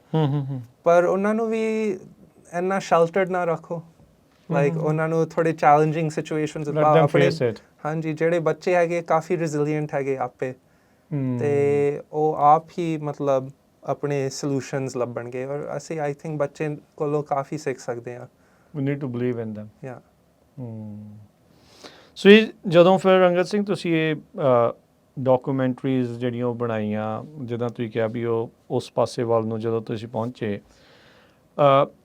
ਇਹ ਕੀ ਰੀਅਲ ਆ ਇਹ ਗੱਲ, ਜਾਂ ਇਹ ਮਤਲਬ ਇਹ ਚੈਲੰਜ ਹੈਗਾ ਆ ਬੀਇੰਗ ਤੁਸੀਂ ਦਾੜਾ ਪ੍ਰਕਾਸ਼ ਆ ਪੱਗ ਬੰਨ੍ਹ ਕੇ, ਲਾਈਕ ਮੌਜੂਦਾ ਦੌਰ ਦੇ ਜਿਹੜੇ ਵੱਡੀਆਂ ਚੈਨਲਸ ਨੇ, ਵੱਡੇ ਜਿਹੜੇ ਮੀਡੀਆ ਹਾਊਸਿਸ ਆ ਵੀ ਉਹਨਾਂ ਵਿੱਚ ਕੰਮ ਕਰਨਾ, ਇਜ਼ ਇਟ ਹਾਰਡ? ਇਹ ਔਖਾ ਆ? ਓਪਰਚੁਨਿਟੀਜ਼ ਹੁੰਦੀਆਂ ਆ ਜਾਂ ਨਹੀਂ? ਆਈ ਡੋਂਟ ਨੋ ਕਿ ਮਤਲਬ ਮੇਰੀ ਆਈਡੈਂਟੀਟੀ ਕਰਕੇ ਕੋਈ ਮੁਸ਼ਕਲਾਂ ਮਿਲੀਆਂ ਕਿ ਨਹੀਂ ਮਿਲੀਆਂ ਆਈ ਮੀਨ ਆਈ ਗੈਸ ਜਿੱਥੇ ਮੈਂ ਕੰਮ ਕਰਦਾ ਹੁੰਦਾ ਨਿਊਯਾਰਕ ਦੇ ਵਿੱਚ ਉਹ ਤਾਂ ਉਹਨਾਂ ਨੂੰ ਮੇਨ ਸਟ੍ਰੀਮ ਨੂੰ ਅੱਜ ਕੱਲ੍ਹ ਥੋੜ੍ਹਾ ਜਿਹਾ ਚੇਤਾ ਆ ਰਿਹਾ ਕਿ ਜਿਹੜੇ ਦੂਜੇ ਬੰਦੇ ਆ ਉਹਨਾਂ ਦੀ ਜਿਹੜੀ ਪਰਸਪੈਕਟਿਵ ਵੱਖਰੀ ਹੁੰਦੀ ਆ ਉਹਨਾਂ ਨੂੰ ਵੀ ਕੋਈ ਗਿਆਨ ਹੁੰਦਾ ਜਿਹੜੇ ਕੋਲ ਸਾਡੇ ਕੋਲ ਨਹੀਂ ਆ ਔਰ ਉਹਨਾਂ ਨੂੰ ਆਪਣਾ ਥੋੜ੍ਹਾ ਜਿਹਾ ਮਤਲਬ ਟਰਸਟ ਕਰੀਏ ਉਹਨਾਂ ਮੌਕਾ ਮਿਲਣਾ ਚਾਹੀਦਾ ਉਹਨਾਂ ਨੂੰ ਵੀ ਮੌਕਾ ਦਈਏ ਤਾਂ ਕਿ ਅਸੀਂ ਵੀ ਕੁਝ ਸਿੱਖੀਏ ਉਹਨਾਂ ਕੋਲੋਂ ਸੋ ਆਈ ਥਿੰਕ ਹਰ ਇੱਕ ਚੀਜ਼ ਮਤਲਬ ਜਦ ਮੈਂ ਛੋਟਾ ਸੀਗਾ ਜਿਹੜੇ ਵੀ ਚੈਲੰਜਸ ਸੀਗੇ ਮੈਂ ਹਮੇਸ਼ਾ ਸੋਚਦਾ ਸੀ ਜਿਹੜਾ ਵੀ ਚੈਲੰਜ ਹੁੰਦਾ ਤੁਹਾਡੀ ਜ਼ਿੰਦਗੀ ਵਿੱਚ ਉਹਨਾਂ ਨੂੰ ਓਪਰਚੁਨਿਟੀ ਨੂੰ ਕਿਵੇਂ ਬਣਾ ਸਕਦੇ ਹੋ ਜੇ ਤੁਸੀਂ ਚੈਲੰਜ ਨੂੰ ਓਪਰਚੁਨਿਟੀ ਬਣਾ ਸਕਦੇ ਹੋ ਤੁਸੀਂ ਕਾਮਯਾਬ ਹੋਵੋਗੇ ਐਂਡ ਬੇਸਿਕਲੀ ਉਹੀ ਗੱਲ ਹੈ ਆਪਾਂ ਤਾਈਓ ਮੈਂ ਵੇਖਦਾ ਹੁੰਦਾ ਜਿਹੜਾ ਸਾਡਾ ਵੱਖਰਾ ਨਿਸ਼ਾਨ ਸਾਡਾ ਦਸਤਾਰ ਸਾਡੀ ਜਿਹੜੀ ਵੱਖਰੀ ਪਹਿਚਾਣ ਹੈ ਜੇ ਤੁਸੀਂ ਉਹਨੂੰ ਗਿਫਟ ਨਾ ਮੰਨਿਓ ਪਰ ਚੈਲੰਜ ਨੂੰ ਮੰਨੋ ਫਿਰ ਤੁਸੀਂ ਉਸ ਚੈਲੰਜ ਨੂੰ ਓਪਰਚੁਨਿਟੀ ਬਣਾਓ ਫਿਰ ਕਾਮਯਾਬ ਹੋਵੋਗੇ ਪਹਿਲੀ ਜੌਬ ਕਿਹੜੇ ਮੀਡੀਆ ਹਾਊਸ 'ਚ ਕੀਤੀ ਮੈਂ ਮੇਰਾ ਪਹਿਲਾ ਇੰਟਰਨਸ਼ਿਪ MSNBC ਨਾਲ ਮਿਲਿਆ ਸੀ ਕਿਹੜੇ ਈਅਰ ਦੀ ਗੱਲ ਹੈ 2014 ਓਕੇ ਹਾਂਜੀ ਜਦ ਮੈਂ ਕਾਲਜ ਵਿੱਚ ਪੜ੍ਹਦਾ ਹੁੰਦਾ ਸੀ ਹਾਂਜੀ ਤੇ ਉੱਥੇ ਅਸੀਂ ਇੱਕ TV show Chris Hayes, All In with Chris Hayes, nightly ਉਹ ਪ੍ਰਾਈਮ ਟਾਈਮ ਤੇ ਚੱਲਦਾ ਹੁੰਦਾ ਸੀ 8 ਵਜੇ ਤੇ ਉੱਥੇ ਟੇਪਸ ਆਪਾਂ ਟ੍ਰਾਂਸਕ੍ਰਿਪਸ਼ਨ ਕਰਦੇ ਹੁੰਦੇ ਸੀ ਹਰ ਰੋਜ਼ ਬਸ ਜਿਹੜੇ ਇੰਟਰਵਿਊ ਖਿੱਚਦੇ ਹੁੰਦੇ ਸੀ ਉਹ ਪੂਰਾ ਟਾਈਪ ਕਰੋ ਤੇ ਲੱਭੋ ਜਿਹੜੇ ਸਾਊਂਡ ਬਾਈਟਸ ਹੈਗੇ ਪ੍ਰੋਡਿਊਸਰਸ ਨੇ ਦਿਓ ਫਿਰ ਉਸ ਤੋਂ ਬਾਅਦ ਮੇਰਾ ਇੱਕ ਇੰਟਰਨਸ਼ਿਪ ਮਿਲਿਆ ਸੀ CNN ਦੇ ਨਾਲ ਕਾਲਜ ਦੇ ਵਿੱਚ ਇੱਕ ਸਪੈਸ਼ਲ ਇੰਟਰਨਸ਼ਿਪ ਪ੍ਰੋਗਰਾਮ ਸੀ CNN ਵਿੱਚ ਫਿਰ ਮੈਂ ਕਾਲਜ ਦੇ ਜਿਹੜੇ ਨਿਊਜ਼ਪੇਪਰ ਵਾਲਿਆਂ ਨਾਲ ਮੈਂ ਜਿੱਤਿਆ ਸੀ ਉਹ ਇੰਟਰਨਸ਼ਿਪ ਕਿਉਂਕਿ ਸਾਰੇ ਜਿਹੜੇ ਵੱਡੇ ਵੱਡੇ ਕਾਲਜ ਦੇ ਨਿਊਜ਼ਪੇਪਰ ਦੇ ਐਡੀਟਰ ਸੀਗੇ ਉਹ ਸਾਰੇ ਮਤਲਬ ਇੰਨੇ ਵਧੀਆ ਤਰ੍ਹਾਂ ਲਿਖਦੇ ਸੀ ਮੈਂ ਇੱਕ ਵਾਰੀ ਵੀ ਨਿਊਜ਼ਪੇਪਰ ਵਾਸਤੇ ਲਿਖਿਆ ਨਹੀਂ ਸੀ ਪਰ ਮੇਰਾ ਜਿਹੜਾ ਬੈਕਗ੍ਰਾਉਂਡ ਸੀ ਵੀਡੀਓ ਵਿੱਚ ਸੀ ਔਰ ਉਸ ਸਮੇਂ ਕੋਈ ਵੀਡੀਓ ਦਾ ਕੰਮ ਨਹੀਂ ਕਰ ਰਿਹਾ ਹੁੰਦਾ ਸੀ ਸੋ ਉਹਨਾਂ ਨੇ ਮੈਨੂੰ ਚੂਜ਼ ਕੀਤਾ ਕਿਉਂਕਿ ਮੈਂ ਵੱਖਰਾ ਸੀਗਾ ਐਂਡ ਆਈ ਥਿੰਕ ਉਹ ਮੈਨੂੰ ਮਤਲਬ ਉਹ ਜਿਹੜਾ ਚੀਜ਼ ਹੈ ਮੈਂ ਅੱਜ ਤੱਕ ਮੈਨੂੰ ਮਤਲਬ ਯਾਦ ਹੈ ਕਿ ਉਹਨਾਂ ਨੇ ਮੈਨੂੰ ਚੂਜ਼ ਕੀਤਾ ਕਿਉਂਕਿ ਮੈਂ ਵੱਖਰਾ ਸੀਗਾ ਸੋ ਜਿਹੜੇ ਵੀ ਮਤਲਬ ਅੱਜ ਕੱਲ੍ਹ ਦੇ ਸਾਡੇ ਸਿੱਖ ਬੱਚੇ ਵੀ ਹੈਗੇ ਉਹ ਤੁਸੀਂ ਆਪਣਾ ਜਿਹੜਾ ਵੱਖਰਾ ਪਹਿਚਾਣ ਹੈ ਤੁਸੀਂ ਉਹਨੂੰ ਲੈਵਰੇਜ ਕਰੋ ਔਰ ਉਹਨੂੰ ਸਟਰੈਂਥ ਸਮਝੋ ਕਿਉਂਕਿ ਉਹ ਜਿਹੜਾ ਇੰਟਰਨ ਸੀ ਕਾਫੀ ਕੰਪੈਟੀਟਿਵ ਸੀ ਪਰ ਮੈਨੂੰ ਮਿਲਿਆ ਕਿਉਂਕਿ ਮੈਂ ਵੱਖਰਾ ਸੀਗਾ ਦੈਟਸ ਗੁੱਡ ਸੋ ਦੱਸਦੇ ਜਾਈਏ ਅੰਗਦ ਸਿੰਘ ਜਿੱਦਾਂ ਮੈਂ ਪਹਿਲਾਂ ਦੱਸਿਆ ਵੀ ਐਮੀ ਅਵਾਰਡ ਵਿਨਰ ਨੇ ਇਹਨਾਂ ਦੇ ਮਾਤਾ ਜੀ ਜਿਹੜੇ ਗੁਰਮੀਤ ਕੌਰ ਜੀ ਉਹਨਾਂ ਨੇ ਜਿਹੜੇ ਸ਼੍ਰੀ ਜਸਵੰਤ ਸਿੰਘ ਜੀ ਖਾਲੜਾ ਉਹਨਾਂ ਦੇ ਉੱਤੇ ਮਰਜੀਵੜਾ ਕਰਕੇ ਜਿਹੜੀ ਕਿਤਾਬ ਆ ਦਾ ਵੈਲੀਐਂਟ ਖਾਲੜਾ ਕਰਕੇ ਜਿਹੜੀ ਉਹਨਾਂ ਦੀ ਬੁੱਕ ਆ ਰੀਸੈਂਟਲੀ ਜਦੋਂ ਖਾਲੜਾ ਜੀ ਦੇ ਇੱਥੇ ਸਕੂਲ ਦਾ ਉਦਘਾਟਨ ਹੋਇਆ ਉਹਨਾਂ ਦੀ ਬਰਸੀ ਸੀਗੀ ਉਹਨਾਂ ਦੇ ਨਾਲ ਆਪਾਂ ਗੁਫ਼ਤਗੂ ਗੱਲਬਾਤ ਵੀ ਜਿਹੜੀ ਉਹ ਕੀਤੀ ਸੀਗੀ ਸੋ ਡੈਫੀਨੇਟਲੀ ਬਹੁਤ ਵਧੀਆ ਕੰਮ ਕਰ ਰਹੇ ਅਤੇ ਇਸ ਤੋਂ ਇਲਾਵਾ ਬੱਚਿਆਂ ਦੇ ਲਈ ਤੁਹਾਡੇ ਘਰਾਂ ਸਾਰਿਆਂ ਦੇ ਜਿਨ੍ਹਾਂ ਦੇ ਛੋਟੇ ਬੱਚੇ ਆ ਬੱਚਿਆਂ ਦੀਆਂ ਜਿਹੜੀਆਂ ਕਿਤਾਬਾਂ ਆ ਉਹ ਲਿਖਦੇ ਨੇ ਉਹ ਅਵੇਲੇਬਲ ਜਿਹੜੀਆਂ ਰਹਿੰਦੀਆਂ ਅਤੇ ਅੰਗਦ ਸਿੰਘ ਜਦੋਂ ਤੁਸੀਂ ਲਾਸਟ ਟਾਈਮ ਭਾਰਤ ਜਾਣ ਦੀ ਟਰਾਈ ਕਰ ਰਹੇ ਸੀ ਤੁਹਾਨੂੰ ਉੱਥੋਂ ਮੋੜ ਦਿੱਤਾ ਗਿਆ ਸੀਗਾ ਵਾਈਸ ਦੇ ਲਈ ਤੁਸੀਂ ਕੰਮ ਕਰਦੇ ਸੀ ਸ਼੍ਰੀਲੰਕਾ ਦਾ ਜਿਹੜਾ ਆ ਉਹ ਤੁਸੀਂ ਦਿਖਾਇਆ ਸੀ ਫਾਰਮਰ ਪ੍ਰੋਟੈਸਟ ਤੁਸੀਂ ਜਿਹੜਾ ਉਹ ਕੀਤਾ ਸੀ ਉਹਨਾਂ ਚੀਜ਼ਾਂ ਦੇ ਲਈ ਤੁਹਾਨੂੰ ਅਵਾਰਡ ਵੀ ਮਿਲਿਆ ਸਭ ਤੋਂ ਪਹਿਲਾਂ ਉਸ ਚੀਜ਼ ਦੇ ਲਈ ਤੁਹਾਨੂੰ ਕੰਗਰੈਚੁਲੇਸ਼ਨਸ ਵਧਾਈ ਵੀ ਆ ਸੋ ਉਹ ਚੀਜ਼ ਥੋੜ੍ਹੀ ਜਿਹੀ ਦੱਸਿਓ ਵੀ ਕੀ ਵਾਪਰਿਆ ਉੱਥੇ ਦਿੱਲੀ ਦੇ ਵਿੱਚ ਕੀ ਵਾਪਰਿਆ ਕੀ ਉਹਨਾਂ ਨੂੰ ਲੱਗਾ ਵੀ ਉਹਨਾਂ ਨੇ ਜਿਹੜਾ ਤੁਹਾਨੂੰ ਉੱਥੇ ਦਾਖਲ ਨਹੀਂ ਹੋਣ ਦਿੱਤਾ ਉਦੋਂ ਪਹਿਲਾਂ ਮੈਂ ਮੇਰੀ ਮਾਮ ਦੀ ਬੁੱਕ ਨੂੰ ਮੈਂ ਹੋਰ ਪਲੱਗ ਕਰਨਾ ਚਾਹੁੰਦਾ ਤੁਸੀਂ people.org 'ਤੇ ਜਾ ਸਕਦੇ ਹੋ PIPPAL.org ਉੱਥੇ ਤੁਸੀਂ ਜਸਵੰਤ ਸਿੰਘ ਖਾਲੜਾ ਦਾ ਜਿਹੜਾ ਬੁੱਕ ਹੈ ਮਰਜੀਵੜਾ ਦ ਵੈਲੀਐਂਟ ਇਨ ਇੰਗਲਿਸ਼ ਤੁਸੀਂ ਖਰੀਦ ਸਕਦੇ ਹੋ ਸੋ ਪਲੀਜ਼ ਜ਼ਰੂਰ ਜਾ ਕੇ ਸਪੋਰਟ ਕਰਿਓ ਜੀ ਪਰ ਹਾਂਜੀ ਤੁਹਾਡਾ ਸਵਾਲ 'ਤੇ ਸੋ 2022 ਦੀ ਗੱਲ ਹੈ ਮੈਂ ਮੇਰੇ ਮਾਂ ਔਰ ਮੇਰੇ ਪਰਿਵਾਰ ਉੱਥੇ ਨਾਨੀ ਔਰ ਨਾਨਾ ਜੀ ਨੂੰ ਮਿਲਣ ਗਏ ਸੀ ਅਤੇ ਮੈਂ ਉਹਨਾਂ ਨੂੰ ਜੁਆਇਨ ਕਰਨ ਗਿਆ ਸੀ ਸੋ ਮੈਂ ਟਿਕਟ ਖਰੀਦਿਆ ਨਿਊਯਾਰਕ ਤੋਂ ਅਤੇ ਪਲੇਨ 'ਤੇ ਬਹਿ ਕੇ ਉੱਥੇ ਦਿੱਲੀ ਪਹੁੰਚਿਆ ਅਤੇ ਜਦ ਮੈਂ ਪਹੁੰਚਿਆ ਸੀ ਉੱਥੇ ਕਸਟਮਸ ਏਜੰਟ 'ਤੇ ਮਤਲਬ ਮੈਨੂੰ ਰੋਕ ਦਿੱਤਾ ਅਤੇ ਫਿਰ ਸਵਾਲਾਂ ਪੁੱਛਣ ਲੱਗ ਪਏ ਕਿ ਕਿਉਂ ਆਏ, ਕਾਹਦੇ ਵਾਸਤੇ ਆਏ, ਜਰਨਲਿਸਟ ਤੁਸੀਂ ਹੈਗੇ ਹੋ? ਮੈਂ ਕਿਹਾ ਹਾਂਜੀ। ਤੇ ਫਿਰ ਉਹਨਾਂ ਨੇ ਕਿਹਾ ਕਿ ਕਾਹਦੇ ਵਾਸਤੇ ਆਇਆ, ਕਿਹਨੂੰ ਮਿਲਣ ਆਇਆ ਹੋ? ਸਾਨੂੰ ਮਤਲਬ ਇਨਫੋਰਮੇਸ਼ਨ ਦਿਓ, ਅਸੀਂ ਉਹਨਾਂ ਨੂੰ ਫੋਨ ਕਰਕੇ ਪੁੱਛਦੇ ਆ ਤੁਸੀਂ ਕਿਉਂ ਆ ਰਹੇ ਹੋ। ਅੱਛਾ, ਵੀ ਪੂਰੀ ਚੈੱਕ ਕਰਨਾ ਹਾਂਜੀ, ਆ। ਚੈੱਕ ਕਰਨਾ ਹੈ। ਹੋਰ ਜੇ ਤੁਹਾਡਾ ਪੂਰਾ ਚੈੱਕ ਹੁੰਦਾ ਤਾਂ ਤੁਹਾਨੂੰ ਆਉਣ ਦੇਵਾਂਗੇ। ਇਹ ਸਾਰਾ ਕੁਝ ਦੱਸ ਦਿੱਤਾ। ਫਿਰ ਮੈਂ ਆਪਣੇ ਜਿਹੜੇ ਵੀ ਰਿਸ਼ਤੇ ਸੀਗੇ ਉਹਨਾਂ ਦਾ ਨੰਬਰ ਦੇ ਦਿੱਤਾ। ਅਤੇ ਫਿਰ ਉਹਨਾਂ ਨੇ ਪਤਾ ਨਹੀਂ 10-15 ਮਿੰਟ ਵਾਸਤੇ ਮੈਨੂੰ ਬਿਠਾ ਦਿੱਤਾ ਡੀਪੋਰਟੇਸ਼ਨ ਸੈੱਲ ਵਿੱਚ। ਅਤੇ ਫਿਰ ਬਾਅਦ ਵਿੱਚ ਮੈਨੂੰ ਲੈ ਕੇ ਆਏ ਤਾਂ ਕਹਿ ਰਹੇ ਸੀ ਕਿ ਤੁਹਾਡੀ ਟਿਕਟ ਹੈ, ਪਲੇਨ ਨਿਕਲ ਰਹੀ ਆ ਘੰਟੇ ਵਿੱਚ, ਤੁਸੀਂ ਛੇਤੀ ਛੇਤੀ ਚਲੇ ਜਾਓ। ਓ ਵਾਓ, ਵੀ ਨਿਕਲੋ। ਆਪ ਹੀ ਉਹਨਾਂ ਨੇ ਟਿਕਟ ਕਰਤੀ? ਹਾਂਜੀ। ਸੋ ਬੇਸਿਕਲੀ ਏਅਰਪੋਰਟ ਜੇ ਕੋਈ ਏਅਰਲਾਈਨ ਦਿੱਲੀ ਦੇ ਏਅਰਪੋਰਟ ਨਾਲ ਕੰਟਰੈਕਟ ਸਾਈਨ ਕਰਦੇ ਨੇ, ਆਈ ਥਿੰਕ ਉਸ ਕੰਟਰੈਕਟ ਵਿੱਚ ਲਿਖਿਆ ਹੁੰਦਾ ਜੇ ਕੋਈ ਮਤਲਬ ਜੇ ਕੋਈ ਪੈਸੇਂਜਰ ਆਉਂਦਾ ਹੁੰਦਾ ਜਿਨ੍ਹਾਂ ਦੇ ਕੋਲ ਠੀਕ ਡਾਕੂਮੈਂਟਸ ਨਹੀਂ ਹੈਗੇ ਨੇ, ਫਿਰ ਤੁਹਾਡੀ ਏਅਰਲਾਈਨ ਦੀ ਰਿਸਪੌਂਸਿਬਿਲਿਟੀ ਬਣਦੀ ਹੈ ਕਿ ਵਾਪਸ ਹਾਂਜੀ। ਓਕੇ। ਸੋ ਮੈਂ ਤਾਂ OCI ਕਾਰਡ ਹੋਲਡਰ ਸੀਗਾ। ਮਤਲਬ ਅਜੇ ਵੀ ਆਈ ਡੋਂਟ ਨੋ ਕੀ ਹੈਗਾ ਕਿ ਨਹੀਂ। ਉਹਨਾਂ ਨੇ ਅੱਜ ਤੱਕ ਹੁਣ ਰਿਵੋਕ ਕੀਤਾ, ਪਰ ਅਸੀਂ ਚੈਲੰਜ ਕਰ ਰਹੇ ਹਾਂ ਦਿੱਲੀ ਹਾਈ ਕੋਰਟ ਦੇ ਵਿੱਚ। ਪਰ ਉਸ ਸਮੇਂ ਤਾਂ ਕੁਛ ਦੱਸਿਆ ਨਹੀਂ ਸੀ ਮੈਨੂੰ ਬਿਲਕੁਲ ਹੀ ਨਹੀਂ ਪਤਾ ਸੀ ਕਿ ਮੇਰਾ ਨਾਂ ਕੋਈ ਬਲੈਕ ਲਿਸਟ 'ਤੇ ਹੈਗਾ ਕਿ ਨਹੀਂ ਹੈਗਾ। ਉਸ ਸਮੇਂ ਵੀ ਦੱਸਿਆ ਵੀ ਨਹੀਂ ਕਿ ਕੀ ਰੀਜ਼ਨ ਹੈ ਕਿ ਮੈਨੂੰ ਡਿਪੋਰਟ ਕਰ ਰਹੇ। ਪਰ ਬਹੁਤ ਛੇਤੀ ਦਾ ਕੰਮ ਸੀ। 3 ਘੰਟੇ ਮੈਂ ਉੱਥੇ ਦਿੱਲੀ ਵਿੱਚ ਬੈਠਿਆ ਸੀ।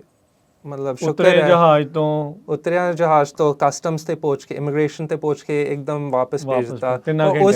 ਉਸੀ ਪਲੇਨ 'ਤੇ, ਉਹੀ ਸੇਮ ਪਲੇਨ 'ਤੇ ਜਿਹੜਾ ਵਾਪਸ ਹੁਣ ਨਿਊਯਾਰਕ ਚੱਲ ਰਿਹਾ ਸੀ।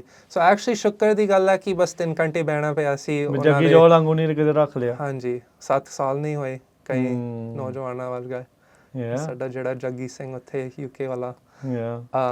ਸੋ ਮੇਰਾ ਹੋਰ ਸਿਰਫ ਉਹ ਨਹੀਂ, ਮਤਲਬ ਹੁਣ ਐਕੈਡੈਮਿਕਸ ਕਾਫੀ ਬੰਦੇ ਹੋ ਚੁੱਕੇ। ਆਪਣੇ ਇੱਕ ਨਤਾਸ਼ਾ ਕੌਲ, ਇੱਕ ਐਕੈਡੈਮਿਕ ਹੈ UK ਦੀ, ਉਹਨਾਂ ਨੇ ਤਮਿਲਨਾਡੂ ਦਾ ਗਵਰਨਮੈਂਟ ਨੇ ਉਹਨਾਂ ਨੂੰ ਬੁਲਾਇਆ ਸੀ, ਪਰ ਫਿਰ ਫੈਡਰਲ ਗਵਰਨਮੈਂਟ ਨੇ ਕਿਹਾ ਕਿ ਵਾਪਸ ਆ।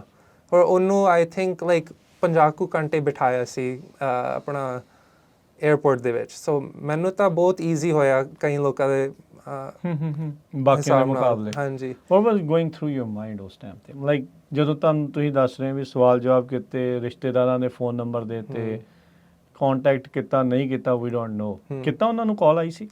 ਡਿਡ ਦੇ ਟੈਲ ਵੀ ਉਹਨਾਂ ਨੂੰ ਕਾਲ ਆਈ? ਕਾਲ ਵੀ ਨਹੀਂ ਕੀਤੀ? ਬਹਾਨਾ ਹੀ ਮਾਰਿਆ ਹੈ ਲਿਟਰਲੀ। ਦੇ ਫਾਊਂਡ ਐਨ ਐਕਸਕਿਊਜ਼।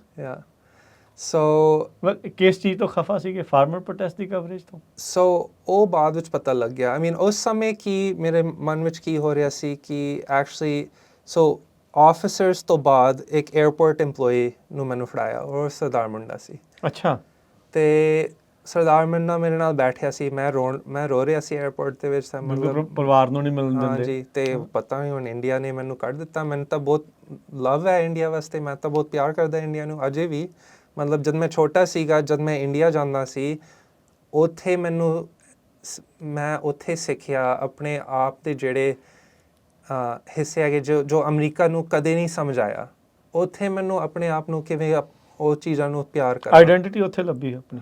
ਹਾਂ, ਇੱਕ ਤਰ੍ਹਾਂ ਪਾਰਟ ਆਫ ਆਈਡੈਂਟੀਟੀ। ਬਿਲਕੁਲ। ਮਤਲਬ ਮੈਨੂੰ ਉੱਥੇ ਕੰਫਰਟ ਮਿਲਿਆ ਕਿ ਮੈਂ ਇਕੱਲਾ ਨਹੀਂ ਹੈਗਾ ਜਦ ਮੈਂ ਹਰ ਸਾਲ ਜਾਂਦਾ। ਬਿਲਕੁਲ। ਅਤੇ ਉਹਦੇ ਵਾਸਤੇ ਮੈਂ ਹਮੇਸ਼ਾ ਮਤਲਬ ਕਦੇ ਭੁੱਲ ਨਹੀਂ ਸਕਦਾ ਮੇਰਾ ਕੀ ਮਤਲਬ ਦਿਲ ਵਿੱਚ ਕੀ ਮੇਰਾ ਰਿਸ਼ਤਾ ਹੈ ਇੰਡੀਆ ਦੇ ਨਾਲ। ਪਰ ਜਦ ਫਿਰ ਉਸ ਮੁਲਕ ਮੈਨੂੰ ਕਹਿ ਰਹੇ ਕਿ ਸਾਨੂੰ ਮਤਲਬ ਤੁਸੀਂ ਨਿਕਲ ਜਾਓ ਇੱਥੋਂ, ਤੁਸੀਂ ਇੱਥੇ ਦੇ ਨਹੀਂ ਹੈਗੇ ਹੋ, ਫਿਰ ਉਹ ਤਾਂ ਬੜੀ ਦੁੱਖ ਦੀ ਗੱਲ ਹੈ। ਹੋਰ ਜਿਹੜਾ ਮੁੰਡਾ ਮੈਨੂੰ ਪੁੱਛਣ ਲੱਗਿਆ ਕਿ ਤੁਸੀਂ ਕੌਣ ਹੋ, ਫਿਰ ਮੈਂ ਆਪਣਾ ਇੰਸਟਾਗ੍ਰਾਮ ਦੇ ਦਿੱਤਾ ਉਹਨੂੰ। ਉਹ ਇੰਸਟਾਗ੍ਰਾਮ ਵੇਖਿਆ ਸੀ, ਹਾਂ ਇਹ ਅਕਾਊਂਟ ਤੈਨੂੰ ਫੋਲੋ ਕਰਦਾ, ਉਹ ਸਿੱਖ ਐਕਸਪੋ ਦਾ ਅਕਾਊਂਟ ਸੀ। ਉਹ ਹੁਣ ਸਮਝ ਆ ਗਿਆ ਸਾਰਾ ਕੁਝ। ਮੈਂ ਕਿਹਾ ਆਈ ਗੈਸ। ਹਾਂਜੀ। ਫਿਰ ਉਹ ਕਿਹਾ ਆਫ ਕੋਰਸ ਕਿ ਤੁਹਾਨੂੰ ਮਤਲਬ ਵਾਪਸ ਭੇਜ ਰਹੇ ਨੇ। ਫਿਰ ਉਹਨਾਂ ਨੂੰ ਵੀ ਪਤਾ ਸੀ। ਬਸ ਕੋਈ ਜਸਟ ਰੈਗੂਲਰ ਸਰਦਾਰ ਮੁੰਡਾ ਜਿਹੜਾ ਦਿੱਲੀ ਵਿੱਚ ਰਹਿਣ ਵਾਲਾ, ਅਤੇ ਉੱਥੇ ਏਅਰਪੋਰਟ ਦਾ ਵੀ ਉੱਥੇ ਦੀ ਪਾਲਿਸੀ ਕੀ ਹੈ। ਉਹ ਗਵਰਨਮੈਂਟ ਦਾ EMPLOYEE ਨਹੀਂ ਹੈ, ਬਸ ਲਾਈਕ ਰੈਗੂਲਰ ਏਅਰਪੋਰਟ EMPLOYEE ਨਾ ਜਿਹੜਾ। ਸੋ ਉਹਨਾਂ ਨੇ ਮੈਨੂੰ ਐਸਕੋਰਟ ਕੀਤਾ, ਵਾਪਸ ਭੇਜਤਾ। ਅਤੇ ਫਿਰ ਮਤਲਬ ਇੱਥੇ ਆ ਕੇ ਦੂਜਾ ਸਵਾਲ ਕੀ ਸੀ? ਮਤਲਬ ਵੇ ਇਸੇ ਦੇ ਵਿੱਚ ਵੀ ਲਾਈਕ ਤੁਸੀਂ ਇਹ ਜਿੱਦਾਂ ਉਹ ਫੀਲ ਕਰ ਰਹੇ ਸੀਗੇ ਵੀ what were you feeling at that time ਵੀ ਇਹ ਸਾਰੀਆਂ ਚੀਜ਼ਾਂ ਕਿੱਦਾਂ ਹੋ ਰਹੀਆਂ ਆ ਘਰ ਵਾਲੇ ਵੀ ਪਰੇਸ਼ਾਨ ਹੋ ਰਹੇ ਹੋਣੇ ਆ। ਹਾਂਜੀ ਯਾ ਮਤਲਬ ਮੇਰੀ ਗੱਲ ਤਾਂ ਨਹੀਂ ਹੋਈ ਉਹਨਾਂ ਦੇ ਨਾਲ, ਮੈਂ ਤਾਂ ਉਸੇ ਗੱਲ ਕਰਨ ਨਹੀਂ ਦਿੱਤੀ ਤੁਹਾਨੂੰ? ਮਤਲਬ ਮੈਂ ਫੋਨ ਤਾਂ ਮਤਲਬ ਮੈਂ ਚਲਾ ਨਹੀਂ ਪਾਇਆ ਉਸ ਸਮੇਂ। ਉਹ ਕਹਿ ਰਹੇ ਸੀ ਫੋਨ ਕੱਢੋ ਰੱਖੋ। ਅੱਛਾ, ਫੋਟੋ ਵੀ ਖਿੱਚਣ ਕੋਸ਼ਿਸ਼ ਕੀਤਾ, ਆਫਸਰ ਨੇ ਲੈ ਲਿਆ ਮੇਰਾ ਫੋਨ, ਕਹਿੰਦੇ ਡਿਲੀਟ ਕਰੋ। ਸੋ ਯਾ ਮੈਂ ਇਹ ਪੁੱਛ ਰਿਹਾ ਸੀਗਾ ਵੀ ਤੁਹਾਨੂੰ ਕੀ ਲੱਗਦਾ ਸੀਗਾ ਵੀ ਜਿਹੜੀ ਫਾਰਮਰ ਪ੍ਰੋਟੈਸਟ ਦੀ ਕਵਰੇਜ ਕੀਤੀ ਵੀ ਉਹਦੇ ਕਰਕੇ ਤੁਹਾਨੂੰ ਇਹ ਰੋਕਿਆ ਹੋਊਗਾ? ਸੋ ਫਿਰ ਨਹੀਂ, ਉਸ ਸਮੇਂ ਮੈਨੂੰ ਪਤਾ ਹੀ ਨਹੀਂ ਸੀ। ਆਈ ਥਿੰਕ ਮੈਨੂੰ ਉਸ ਸਮੇਂ ਥੋੜ੍ਹਾ ਬਹੁਤ ਪਤਾ ਸੀ ਕਿ ਓਕੇ ਜਿਹੜਾ, ਕਿਉਂਕਿ ਮੈਂ ਇੱਕ ਵਾਰੀ ਗਿਆ ਪੱਤਰਕਾਰੀ ਕਰਨ ਵਾਸਤੇ ਇੰਡੀਆ, ਪਰ ਉਹ ਫਾਰਮਰਸ ਪ੍ਰੋਟੈਸਟ ਵਾਸਤੇ ਨਹੀਂ ਸੀ। ਉਹ 2019 ਵਿੱਚ ਜਿਹੜਾ ਬੀਜੇਪੀ ਸਰਕਾਰ ਹੈ, ਉਹਨਾਂ ਨੇ ਇੱਕ ਸਿਟੀਜ਼ਨਸ਼ਿਪ ਅਮੈਂਡਮੈਂਟ ਸੀਏ ਵਾਲਾ ਜਿਹੜਾ ਸੀਗਾ, ਸੀਏ ਇਸ਼ੂ ਉਹਨਾਂ ਨੇ ਪਾਸ ਕੀਤਾ, ਔਰ ਉਹਦੇ ਉੱਤੇ ਆਪਾਂ ਇੱਕ ਡਾਕੂਮੈਂਟਰੀ ਬਣਾਈ ਸੀ। ਮੈਂ ਬੜਾ ਜੂਨੀਅਰ ਰੋਲ ਪਲੇ ਕੀਤਾ ਸੀ ਉਹਦੇ ਵਿੱਚ, ਪਰ ਅਸੀਂ ਗਏ ਸੀ ਔਰ ਮੈਂ ਵੀਜ਼ਾਸ ਵਗੈਰਾ ਸਾਰਾ ਤਿਆਰ ਕਰਕੇ। ਉਦੋਂ ਤਾਂ ਨਹੀਂ ਦਿੱਕਤ ਆਈ ਸੀ ਉਦੋਂ ਜਾਣ ਦੇ ਲਈ? ਨਹੀਂ, ਉਹ ਤਾਂ ਪੂਰਾ ਅਪਰੂਵ ਕੀਤਾ ਉਹਨਾਂ ਨੇ, ਪਰ ਉੱਥੇ ਗਏ ਸੀ ਨਾ, ਬਣਾਇਆ ਉਸ ਵਾਈਸ ਦੇ ਲਈ ਕੀਤਾ? ਵਾਈਸ ਤੇ ਸਾਡਾ ਡਾਕੂਮੈਂਟਰੀ ਸ਼ੋ ਟਾਈਮ ਦੇ ਉੱਤੇ ਪੂਰਾ ਬ੍ਰੌਡਕਾਸਟ ਹੋਇਆ। ਫਿਰ 1 ਸਾਲ ਬਾਅਦ ਉਹ ਜਿਹੜਾ ਫਿਲਮ ਸੀ, ਉਹ ਫਿਲਮ ਇੱਕ ਅਵਾਰਡ ਜਿੱਤੀ। ਜਿਹੜਾ Imran Khan prime minister of Pakistan ਸੀ ਉਸ ਸਮੇਂ, ਉਹਨੇ ਰੀਟਵੀਟ ਕੀਤਾ ਸਾਡਾ ਫਿਲਮ। ਤੇ ਇਹ ਜਿਹੜਾ film C, UN the under secretary general of prevention of genocide, ਉਹਨੇ ਵੀ ਕੋਟ ਕੀਤਾ ਸਾਡੀ ਫਿਲਮ। ਪਰ ਆਈ ਥਿੰਕ ਇਹ ਸਾਰੀ ਚੀਜ਼ਾਂ ਐਕਚੁਅਲੀ ਇੰਡੀਅਨ ਗਵਰਨਮੈਂਟ ਨੂੰ ਨੋਟਿਸ ਨਹੀਂ ਕੀਤਾ। ਮੈਨੂੰ ਜਿਹੜੇ ਈਮੇਲਸ ਆਉਣ ਲੱਗ ਪਏ ਸੀ ਇੰਡੀਅਨ ਐਮਬੈਸੀ ਤੋਂ, ਨਿਊਯਾਰਕ ਤੋਂ, ਉਹ ਆਉਣ ਲੱਗ ਪਏ ਸੀ ਜਦ ਸਾਡੀ ਜਿਹੜੀ ਕੰਪਨੀ ਸੀ ਵਾਈਸ ਨਿਊਜ਼, ਸਾਡੀ ਅਵਾਰਡ ਜੋ ਆਪਾਂ ਜਿੱਤੀ, ਉਹ ਨਿਊਯਾਰਕ ਟਾਈਮਸ ਵਿੱਚ ਇੱਕ ਪੂਰਾ ਪੇਜ ਕੱਢਿਆ ਸੀ ਐਡਵਰਟਾਈਜ਼ਿੰਗ ਕਿ ਹੁਣ ਸਾਡਾ ਸ਼ੋ ਟਾਈਮ ਦਾ ਜਿਹੜਾ ਸੈਕੰਡ ਸੀਜ਼ਨ ਹੈ ਸ਼ੁਰੂ ਹੋ ਰਿਹਾ, ਇਹ ਸਾਡਾ ਅਵਾਰਡ ਵਿਨਿੰਗ ਜਰਨਲਿਜ਼ਮ ਹੈ, ਤੁਸੀਂ ਟਿਊਨ ਇਨ ਕਰੋ। ਔਰ ਉਸ ਦਿਨ ਤੋਂ ਬਾਅਦ ਉਹ ਜਿਹੜਾ ਨਾਮ ਸੀਗਾ ਉਹਦੇ ਵਿੱਚ, ਮੇਰਾ ਨਾਮ, ਸਾਰਿਆਂ ਦਾ ਨਾਮ ਸੀ। ਤੇ ਉਸ ਦਿਨ ਤੋਂ ਇੱਕ ਦਿਨ ਬਾਅਦ ਉਹ ਸੰਡੇ ਪੇਪਰ ਵਿੱਚ ਆਇਆ ਸੀ। ਮੰਡੇ ਨੂੰ ਸਾਨੂੰ ਈਮੇਲ ਆਇਆ ਕਿ ਜਿਹੜਾ ਕਹਿੰਦੇ ਆ ਈਮੇਲ ਵਿੱਚ ਕੁਝ ਐਦਾਂ ਕਹਿੰਦੇ ਸੀ ਕਿ ਉਹ ਜਿਹੜਾ ਫਿਲਮ ਤੁਸੀਂ ਪਿਛਲੇ ਸਾਲ ਐਪਲੀਕੇਸ਼ਨ ਭਰਿਆ, ਸਾਨੂੰ ਕਾਪੀ ਤੁਸੀਂ ਭੇਜ ਦਿਓ, ਕਾਪੀ ਦਿਓ, ਤੇ ਸਾਨੂੰ ਮਤਲਬ ਐਡਿਟਸ ਕਰਨੀਆਂ, ਜੇ ਕਰਨੀਆਂ ਕਿ ਨਹੀਂ ਕਰਨੀਆਂ। ਫਿਰ ਮੈਂ ਆਪਣੇ ਵਾਈਸ ਦੇ ਵਕੀਲ ਨੂੰ ਪੁੱਛਿਆ ਕਿ ਕੀ ਕਰੀਏ, ਕਿ ਜਵਾਬ ਦੇ ਨਹੀਂ ਦੇ। ਉਹਨਾਂ ਨੇ ਕਿਹਾ ਨਾ ਦਿਓ, ਹੁਣ ਤਾਂ ਸਾਲ ਹੋ ਗਿਆ, ਤਾਂ ਫਿਲਮ ਤਾਂ ਅਵਾਰਡ ਵੀ ਜਿੱਤ ਲਿਆ। ਹਾਂਜੀ, ਅਵਾਰਡ ਵੀ ਜਿੱਤ ਲਿਆ, ਐਗਜ਼ੈਕਟਲੀ। ਸੋ ਫਿਰ ਮੈਂ ਜਵਾਬ ਹੀ ਨਹੀਂ ਦਿੱਤਾ। 2-3 ਵਾਰੀ ਉਹਨਾਂ ਨੇ ਈਮੇਲ ਕੀਤਾ। ਹੋਰ ਜਦ ਬਾਅਦ ਵਿੱਚ ਪਤਾ ਲੱਗ ਗਿਆ, ਜਦ ਮੈਂ ਡਿਪੋਰਟ ਹੋਇਆ, ਵਕੀਲ ਨੂੰ ਮੈਂ ਖੁਦ ਹੀ ਮਤਲਬ ਹਾਇਰ ਕੀਤਾ। ਵਾਈਸ ਵਾਲਿਆਂ ਨੇ ਪੈਸੇ ਦਿੱਤੇ ਵਕੀਲ ਵਾਸਤੇ, ਪਰ ਉਹ ਜਿਹੜਾ ਵਕੀਲ ਸੀ, ਜਦ ਗਵਰਨਮੈਂਟ ਨੂੰ ਸੂ ਕੀਤਾ, ਉਹਨਾਂ ਦੇ ਫਿਰ ਡਿਸਕਵਰੀ ਵਿੱਚ ਪਤਾ ਲੱਗ ਗਿਆ ਕਿ ਜਿਹੜਾ ਬਲੈਕ ਲਿਸਟਿੰਗ ਦਾ ਆਰਡਰ ਹੈ, ਉਹ ਉਸ ਈਮੇਲ ਦਾ ਜਿਹੜਾ ਹੁਣ ਉਹਨਾਂ ਨੇ 3 ਵਾਰੀ ਮੈਨੂੰ ਈਮੇਲ ਕੀਤਾ, ਔਰ 3 ਵਾਰੀ ਸਾਡੇ ਵਾਈਸ ਦੇ ਵਕੀਲ ਨੇ ਕਿਹਾ ਕਿ ਵਾਪਸ ਜਵਾਬ ਨਾ ਦਿਓ। ਸੋ ਉਸ ਦਾ ਜਿਹੜਾ ਤੀਜਾ ਈਮੇਲ ਦਾ ਡੇਟ ਹੈ, ਉਸ ਤੋਂ 1 ਦਿਨ ਬਾਅਦ ਮੇਰਾ ਬਲੈਕ ਲਿਸਟਿੰਗ ਆਰਡਰ ਸ਼ੁਰੂ ਹੋਇਆ। ਉਸ ਦਿਨ ਤੋਂ ਤੁਹਾਡੇ ਤੇ ਕਾਂਟਾ ਮਾਰਤਾ ਤੁਹਾਡੇ ਨਾਲ? ਹਾਂਜੀ, ਸੋ ਉਹ 2021 ਦੀ ਗੱਲ ਹੈ, ਪਰ ਉਹਨਾਂ ਨੇ ਦੱਸਿਆ ਨਹੀਂ ਮੈਨੂੰ। ਸੋ ਫਿਰ ਫਿਰ ਉਸ ਸਮੇਂ ਪੈਂਡੈਮਿਕ ਪੂਰਾ ਚੱਲ ਰਿਹਾ ਸੀ, ਅਸੀਂ ਤਾਂ ਜਾਣਾ ਹੀ ਨਹੀਂ ਸੀ ਉਸ ਸਮੇਂ ਨਾਨੀ ਨੂੰ ਮਿਲਣ, ਕਿਉਂਕਿ ਫਿਰ ਮੈਂ ਤਾਂ ਬਿਮਾਰ ਨਹੀਂ ਕਰਨਾ ਚਾਹੁੰਦੇ ਸੀ ਨਾਨੀ ਨੂੰ। ਤੇ ਫਿਰ ਜਦ ਪੈਂਡੈਮਿਕ ਥੋੜ੍ਹਾ ਜਿਹਾ ਸੁਧਰ ਗਿਆ 2022 ਵਿੱਚ, ਫਿਰ ਮੈਂ ਪਲੇਨ 'ਤੇ ਬੈਠਿਆ ਤੇ ਉਦੋਂ ਹੀ ਪਤਾ ਲੱਗਿਆ ਕਿ ਮੇਰਾ ਨਾਂ ਰੋਕਿਆ ਹੋਇਆ ਹੈ। ਹਾਂਜੀ, ਫਿਰ ਵਾਪਸ ਆ ਕੇ ਆਪਾਂ ਸੂ ਕੀਤਾ। ਫਿਰ ਲਾਅ ਸੂਟ ਤੋਂ ਬਾਅਦ ਕੋਰਟ ਨੇ ਕਿਹਾ ਦੱਸੋ ਬਾਈ ਕਿ ਕਾਹਦੇ ਲਈ, ਤੇ ਫਿਰ ਇਹ ਤੁਸੀਂ ਉੱਥੇ ਇੰਡੀਆ 'ਚ ਕੀਤਾ ਲਾਅ ਸੂਟ? ਹਾਂਜੀ, ਦਿੱਲੀ ਹਾਈ ਕੋਰਟ ਵਿੱਚ ਅਜੇ ਚੱਲ ਰਹੀਆਂ ਤਰੀਕਾਂ? ਹਾਂਜੀ। ਕੋਈ ਉਹਨਾਂ ਨੇ ਕੁਛ ਉਸ ਚੋਂ ਲਿਸਟ ਚੋਂ ਕੱਢਿਆ ਨਹੀਂ ਤੁਹਾਨੂੰ? ਨਹੀਂ, ਅਜੇ ਨਹੀਂ। ਅਜੇ ਤੱਕ ਜਾ ਨਹੀਂ ਸਕੇ, ਪਰਿਵਾਰ ਨੂੰ ਮਿਲ ਨਹੀਂ ਸਕੇ ਉਦੋਂ? ਨਹੀਂ। ਜੇ ਪਰਿਵਾਰ US ਆਉਂਦੇ ਫਿਰ ਮਿਲ ਸਕਦੇ ਆ, ਪਰ ਉੱਥੇ ਨਹੀਂ। ਸੋ ਤੁਸੀਂ ਦੇਖ ਲਓ ਵੀ ਕਿਸ ਤਰੀਕੇ ਦੇ ਨਾਲ ਅੰਗਦ ਸਿੰਘ ਵੀ ਇਹ ਹੁੰਦਾ। ਸੋ ਕੀ ਰਿਅਲਾਈਜ਼ ਕਰਦੇ ਆ ਸਾਰੀਆਂ ਚੀਜ਼ਾਂ, ਲਾਈਕ ਕੀ ਉੱਥੇ ਦੀਆਂ to be an American। ਹਾਂ, ਨਹੀਂ ਉਹ ਤੇ ਹੈ ਹੀ ਆ, ਤਾਂ ਹੀ ਵਾਪਸ ਆ ਗਏ। ਹਾਂਜੀ, ਤਾਂ ਹੀ ਵਾਪਸ ਆ ਗਏ। ਲਾਈਕ ਵੀ ਉਹ ਸਰਕਾਰਾਂ ਇੰਨੀਆਂ ਡਰਦੀਆਂ? Do you think that like ਕਿ ਇੱਕ ਆਈ ਥਿੰਕ ਉੱਥੇ ਵੀ ਬੈਠੇ ਲੋਕ ਬਹੁਤ ਕੁਝ ਦਿਖਾਉਂਦੇ ਆ ਸਰਕਾਰਾਂ ਦਾ, ਹਾਂ ਇਹਦੇ ਤੇ ਇੰਨਾ ਕੁਝ ਕਰਦੇ ਆ, ਲਾਈਕ Yeah. ਦੇ ਡੋਂਟ ਵਾਂਟ ਵੀ ਗਲੋਬਲੀ ਪਤਾ ਲੱਗੇ ਹੈ। ਯਾ ਆਈ ਗੈਸ ਸੋ, ਮਤਲਬ ਉਹਨਾਂ ਪਰ ਦੇ ਇਹ ਗੱਲ ਤਾਂ ਵਾਸਤੇ ਪੁੱਠੀ ਪੈ ਜਾਂਦੀ ਉਹਨਾਂ ਦੇ ਹਾਂਜੀ ਉੱਤੇ। ਇਹ ਤਾਂ ਹੁਣ ਆਈ ਮੀਨ ਵੇਖ ਰਹੇ ਹੋ ਇੱਥੇ ਵੀ ਅਮਰੀਕਾ 'ਚ ਉਹੀ ਹਾਲ ਹੋਇਆ। ਬਿਲੀਅਨਰ ਸਾਰੇ ਮੀਡੀਆ ਆਊਟਲੈਟਸ ਨੂੰ ਖਰੀਦ ਰਹੇ ਨੇ। ਜਿਹੜਾ ਅਸੀਂ ਟੌਪਿਕ ਸ਼ੁਰੂ ਕਵਰ ਕਰ ਰਹੇ ਸੀ ਉਸ ਡਾਕੂਮੈਂਟਰੀ ਵਿੱਚ, ਉਹ ਮੁਸਲਮਾਨ ਮਾਈਨੋਰਿਟੀ ਕਹਿ ਰਹੇ ਸੀ ਕਿ ਇਹ ਜਿਹੜਾ ਲਾਅ ਹੈ ਉਹ ਸਾਨੂੰ ਆਪਣੀ ਸਿਟੀਜ਼ਨਸ਼ਿਪ ਨੂੰ ਹਟਾ ਕੇ, ਸਾਨੂੰ ਫੜ ਕੇ, ਸਾਨੂੰ ਡਿਪੋਰਟੇਸ਼ਨ ਸੈਂਟਰਸ ਵਿੱਚ ਪਾਉਣਗੇ। ਔਰ ਮੋਦੀ ਕਹਿ ਰਹੇ ਸੀ ਕਿ ਡਿਪੋਰਟੇਸ਼ਨ ਸੈਂਟਰ ਨਹੀਂ ਹੈ, ਪਰ ਅਸੀਂ ਜਾ ਕੇ ਵਿਖਾਇਆ ਕਿ ਡਿਪੋਰਟੇਸ਼ਨ ਸੈਂਟਰ ਕਿੱਥੇ ਹੈ। ਪਰ ਉਹ ਕੀ ਅੱਜ ਤਾਂ ਉਹੀ ਮਸਲਾ ਇੱਥੇ ਚੱਲ ਰਿਹਾ। Same thing. World's oldest democracy, world's biggest democracy. Same problem. ਕੋਈ ਫਰਕ ਨਹੀਂ। ਮੈਂ ਐਕਚੁਅਲੀ ਸਾਰੇ ਸੋਚਦੇ ਕਿ ਇੰਡੀਆ ਬੜੀ ਪਿੱਛੀ, ਮਤਲਬ ਬੈਕਵਰਡਸ ਕੌਮ ਹੈ। ਮੈਂ ਕਹਿੰਦਾ ਇੰਡੀਆ ਐਕਚੁਅਲੀ ਅਮਰੀਕਾ ਤੋਂ 5 ਸਾਲ ਲੱਗ ਗਿਆ। ਜੇ ਤੁਸੀਂ ਅਮਰੀਕਾ ਦਾ ਫਿਊਚਰ ਵੇਖਣਾ ਚਾਹੁੰਦੇ ਹੋ, ਇੰਡੀਆ ਵੱਲ ਵੇਖੋ। Oh, really? 5 ਸਾਲ ਵਿੱਚ ਜਿੱਥੇ ਅਮਰੀਕਾ ਪਹੁੰਚਣਾ, ਉਹ ਜਿੱਥੇ ਇੰਡੀਆ ਹੁਣੇ ਆ। ਬੜੀ ਵੱਡੀ ਗੱਲ ਹੈ। Is the reality of it? ਪਤਾ ਨਹੀਂ, ਹੁਣ ਤਾਂ 5 ਸਾਲ ਪਹਿਲੇ ਮੈਂ ਇਹ ਚੀਜ਼ ਆਪਣੇ ਆਪ ਨੂੰ ਕਹਿੰਦਾ ਹੁੰਦਾ ਸੀ 5 ਸਾਲ ਪਹਿਲਾਂ। ਔਰ 5 ਸਾਲ ਪਹਿਲਾਂ ਅਸੀਂ ਇਹ ਫਿਲਮ ਬਣਾਇਆ ਸੀ। 5 ਸਾਲ ਹੋ ਗਏ ਔਰ ਅਸੀਂ ਇੱਥੇ ਆ ਗਏ। ਔਰ ਕੀ ਹੋ ਰਿਹਾ, ਮਾਸ ਡਿਪੋਰਟੇਸ਼ਨ ਏਜੰਡਾ ਇੱਥੇ ਚੱਲ ਰਿਹਾ। ਸਿਟੀਜ਼ਨਸ਼ਿਪ ਸ਼ੋਅ ਕਰੋ, ਉਹ ਸਾਰੀਆਂ ਚੀਜ਼ਾਂ ਸ਼ੋਅ ਕਰੋ। ਇੱਦਾਂ ਆ। ਟਰੰਪ ਸਰਕਾਰ ਕੀ ਕਹਿ ਰਹੀ ਹੈ ਕਿ ਹੁਣ ਡੀਨੈਚੁਰਲਾਈਜੇਸ਼ਨ ਕਿੱਦਾਂ ਕਰੀਏ ਲੋਕਾਂ ਨੂੰ। ਤੁਹਾਡੇ ਦੇ ਸ਼ਹਿਰ ਦੇ ਮੇਅਰ ਨੂੰ ਵੀ ਡੀਨੈਚੁਰਲਾਈਜ਼ ਕਰਨ ਦੀ ਸੋਚ ਰਹੇ ਆ। ਮਮਦਾਨੀ ਉੱਥੇ ਜਿੱਤਿਆ। ਹਾਂਜੀ ਯਾ ਕੀ ਹੋਏਗਾ ਅਗਲੇ 2-3 ਸਾਲ ਵਿੱਚ ਆਪਾਂ ਵੇਖਾਂਗੇ ਕਿ ਕਿੱਦਾਂ ਹੁੰਦਾ। ਸੋ ਇੱਕ ਪਾਸਿਓਂ ਇੰਡੀਆ ਨੇ ਮੈਨੂੰ ਵਾਪਸ ਭੇਜਿਆ। ਮੈਂ ਤਾਂ ਸੋਚਿਆ ਕਿ ਮੇਰਾ ਹੁਣ ਇੰਨਾ ਵੱਡਾ, ਮੈਂ ਇੰਨਾ ਇੰਡੀਆ ਨੂੰ ਲਵ ਕਰਦਾ, ਮੈਂ ਉਹਨਾਂ ਦੇ ਵਾਸਤੇ ਫਿਲਮ ਜਰਨਲਿਜ਼ਮ ਕਰਾਂ, ਉਹਨਾਂ ਦੇ ਮਸਲੇ ਦੇ ਉੱਤੇ ਮੈਂ ਕਮੈਂਟ ਕਰਾਂ, ਤਾਂ ਕਿਉਂਕਿ ਮੈਂ ਇੱਕ ਪਿਆਰ ਦੀ ਗੱਲ ਸਮਝਦਾ ਹੁੰਦਾ ਸੀ ਕਿ ਮੈਂ ਆਪਣਾ ਪੂਰਾ ਜੋ ਇਸ਼ੂਜ਼ ਸ਼ੋਅ ਕਰੀਏ, ਉਹਨਾਂ ਦਾ ਕੁਝ ਹੱਲ ਹੋਵੇ। ਹਾਂਜੀ ਬਿਲਕੁਲ। ਫਿਰ ਉਹਨਾਂ ਨੇ ਕਿਹਾ ਸਾਨੂੰ ਤੁਹਾਡੀ ਪਿਆਰ ਦੀ ਲੋੜ ਨਹੀਂ ਹੈ। ਫਿਰ ਮੈਂ ਸੋਚਣ ਲੱਗ ਪਿਆ ਹੁਣ ਆਈ ਗੈਸ ਅਮਰੀਕਾ ਦੇ ਉੱਤੇ ਹੁਣ ਫੋਕਸ ਕਰੀਏ। ਐਂਡ ਇੱਕ ਗੁਰੂ ਨਾਨਕ ਸਾਹਿਬ ਦਾ ਇੱਕ ਸਾਖੀ ਹੁੰਦਾ ਹੈ ਕਿ ਉਹ ਜਦ ਆਈ ਥਿੰਕ ਤੀਜੀ ਉਦਾਸੀ 'ਤੇ ਗਏ ਸੀ ਦੱਖਣੀ ਵੱਲ, ਸਾਊਥ ਇੰਡੀਆ ਵੱਲ, ਇੱਕ ਵਿਲੇਜ 'ਤੇ ਪਹੁੰਚ ਗਈ ਸੀ। ਅਤੇ ਜਿਹੜੇ ਵਿਲੇਜ ਵਾਲੇ ਸੀਗੇ ਉਹ